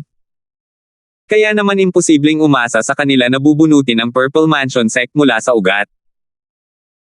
Ang pinakamagandang sitwasyon ngayon ay ang paghaharap ng mga martial artist ng dalawang mundo sa walang katapusang kagubatan sa pagitan, sabi ni Mateo. Saka lang napagtanto ni Sky Maple at ng iba pa ang panganib ng sitwasyon. Nagpalitan sila ng tingin, at sinabi ni Sky Maple, sige. Mateo, makikinig kami ng lubusan sa iyo. Hindi tumanggo si Mateo, sabay tango, sige. Sa tansya ko, ang daanan ng kaharian na nagdurugtong sa isa't isa ay aabutin lamang ng kalahating buwan. Dapat tayong maghanda ng maaga. Hallhead Brown, Sa mga araw na ito, dapat kang magdala ng isang grupo ng mga tao at mauna kang maging paunang grupo para sa pag-address ng sekta. Ang mga teritoryo ng Northern Domain ay pawang mga lugar na may mga may-ari. May ilang mga alitan na tiyak na hindi maiiwasan kapag inilipat natin ang buong sekta. Hallhead Brown, pagkatapos mong umalis, huwag mong piliin ang mga lugar na mayaman sa enerhiya ng asensya. Ang pangunahing prioridad ay ang makahanap ng lugar na matitirhan. Gayun din, kailangan mong magpadala ng ilang tao para hanapin ang grupo ng mga taong iyon mula sa mga nauna. Tungkol sa tono ni Mateo na may medyo mapang-utos na estilo, hindi gaanong nagsalita ang iilang tao. Mayroon ng ganitong kwalifikasyon si Mateo ngayon. Higit sa lahat, alam nilang lahat na hindi sasaktan ni Mateo ang Tranquil Cloud Sect. Tumango si Jack at sinabing, sige. Pupunta ako at pipili ng isang grupo ng mga disipulo ngayon din at aalis na ako sa 2 araw na ito. Sinabi ni Mateo kay Quinley, ang iba pang mga bagay ay makakaabala kay Sect Master Lord. Tumango si Quinley at sinabing, sige. Ako na ang bahala sa kanila ngayon. Paalis na sana ang lahat ng may lumapit na isang disipulo para mag-ulat ng medyo nasa sabik, Grand Elder, Sect Master, Senior Apprentice Brother Crosswell, may mga tagapagbalita na galing sa Northern Domain. Nagliwanag ang mga mata ni na Sky Maple at ng iba pa habang nasa sabik na sinasabi, oh. Sino ang dumating? Dali, isama mo kami sa pagsalubong sa kanila. Pero kumurap-kurap ang tingin ni Mateo at tila walang interes dito. Para kay Mateo, hindi siya kailanman umasa sa mga sektang iyon ng Northern Domain. Sa mundo ng mga martial artist, walang saysay ang umasa sa iba. Tanging ang sariling lakas na kayang ipagtanggol ang sarili. Ngunit ang mabilis na pag-react ng Northern Domain ay talagang lumampas sa inaasahan ni Mateo. Teka lang. Nagmamadaling umalis sina Sky Maple at ang iba pa nang pigilan sila ni Mateo. Ano iyon, Mateo? May dumating na mensahero mula sa Northern Domain. Hindi naman siguro magandang pabayaan sila, di ba? Tanong ni Quinley. Pero hindi sumagot si Mateo, sa halip ay tinanong niya ang disipulong iyon, sumama na ba sa kanya si Elder May? Natigilan ng disipulong iyon, umiling, at sinabing, hindi. Hindi ko nakita si Elder May. May 3 taong dumating, sinasabing sila ang mga disipulo ng Myriad Sword Sect ng Northern Domain. Nang marinig ang pangalang ito, nagbago ang lahat ng mukha, kasama na si Tobian. Salamat po at sinamahan ninyo ako, ingat lagi mga master.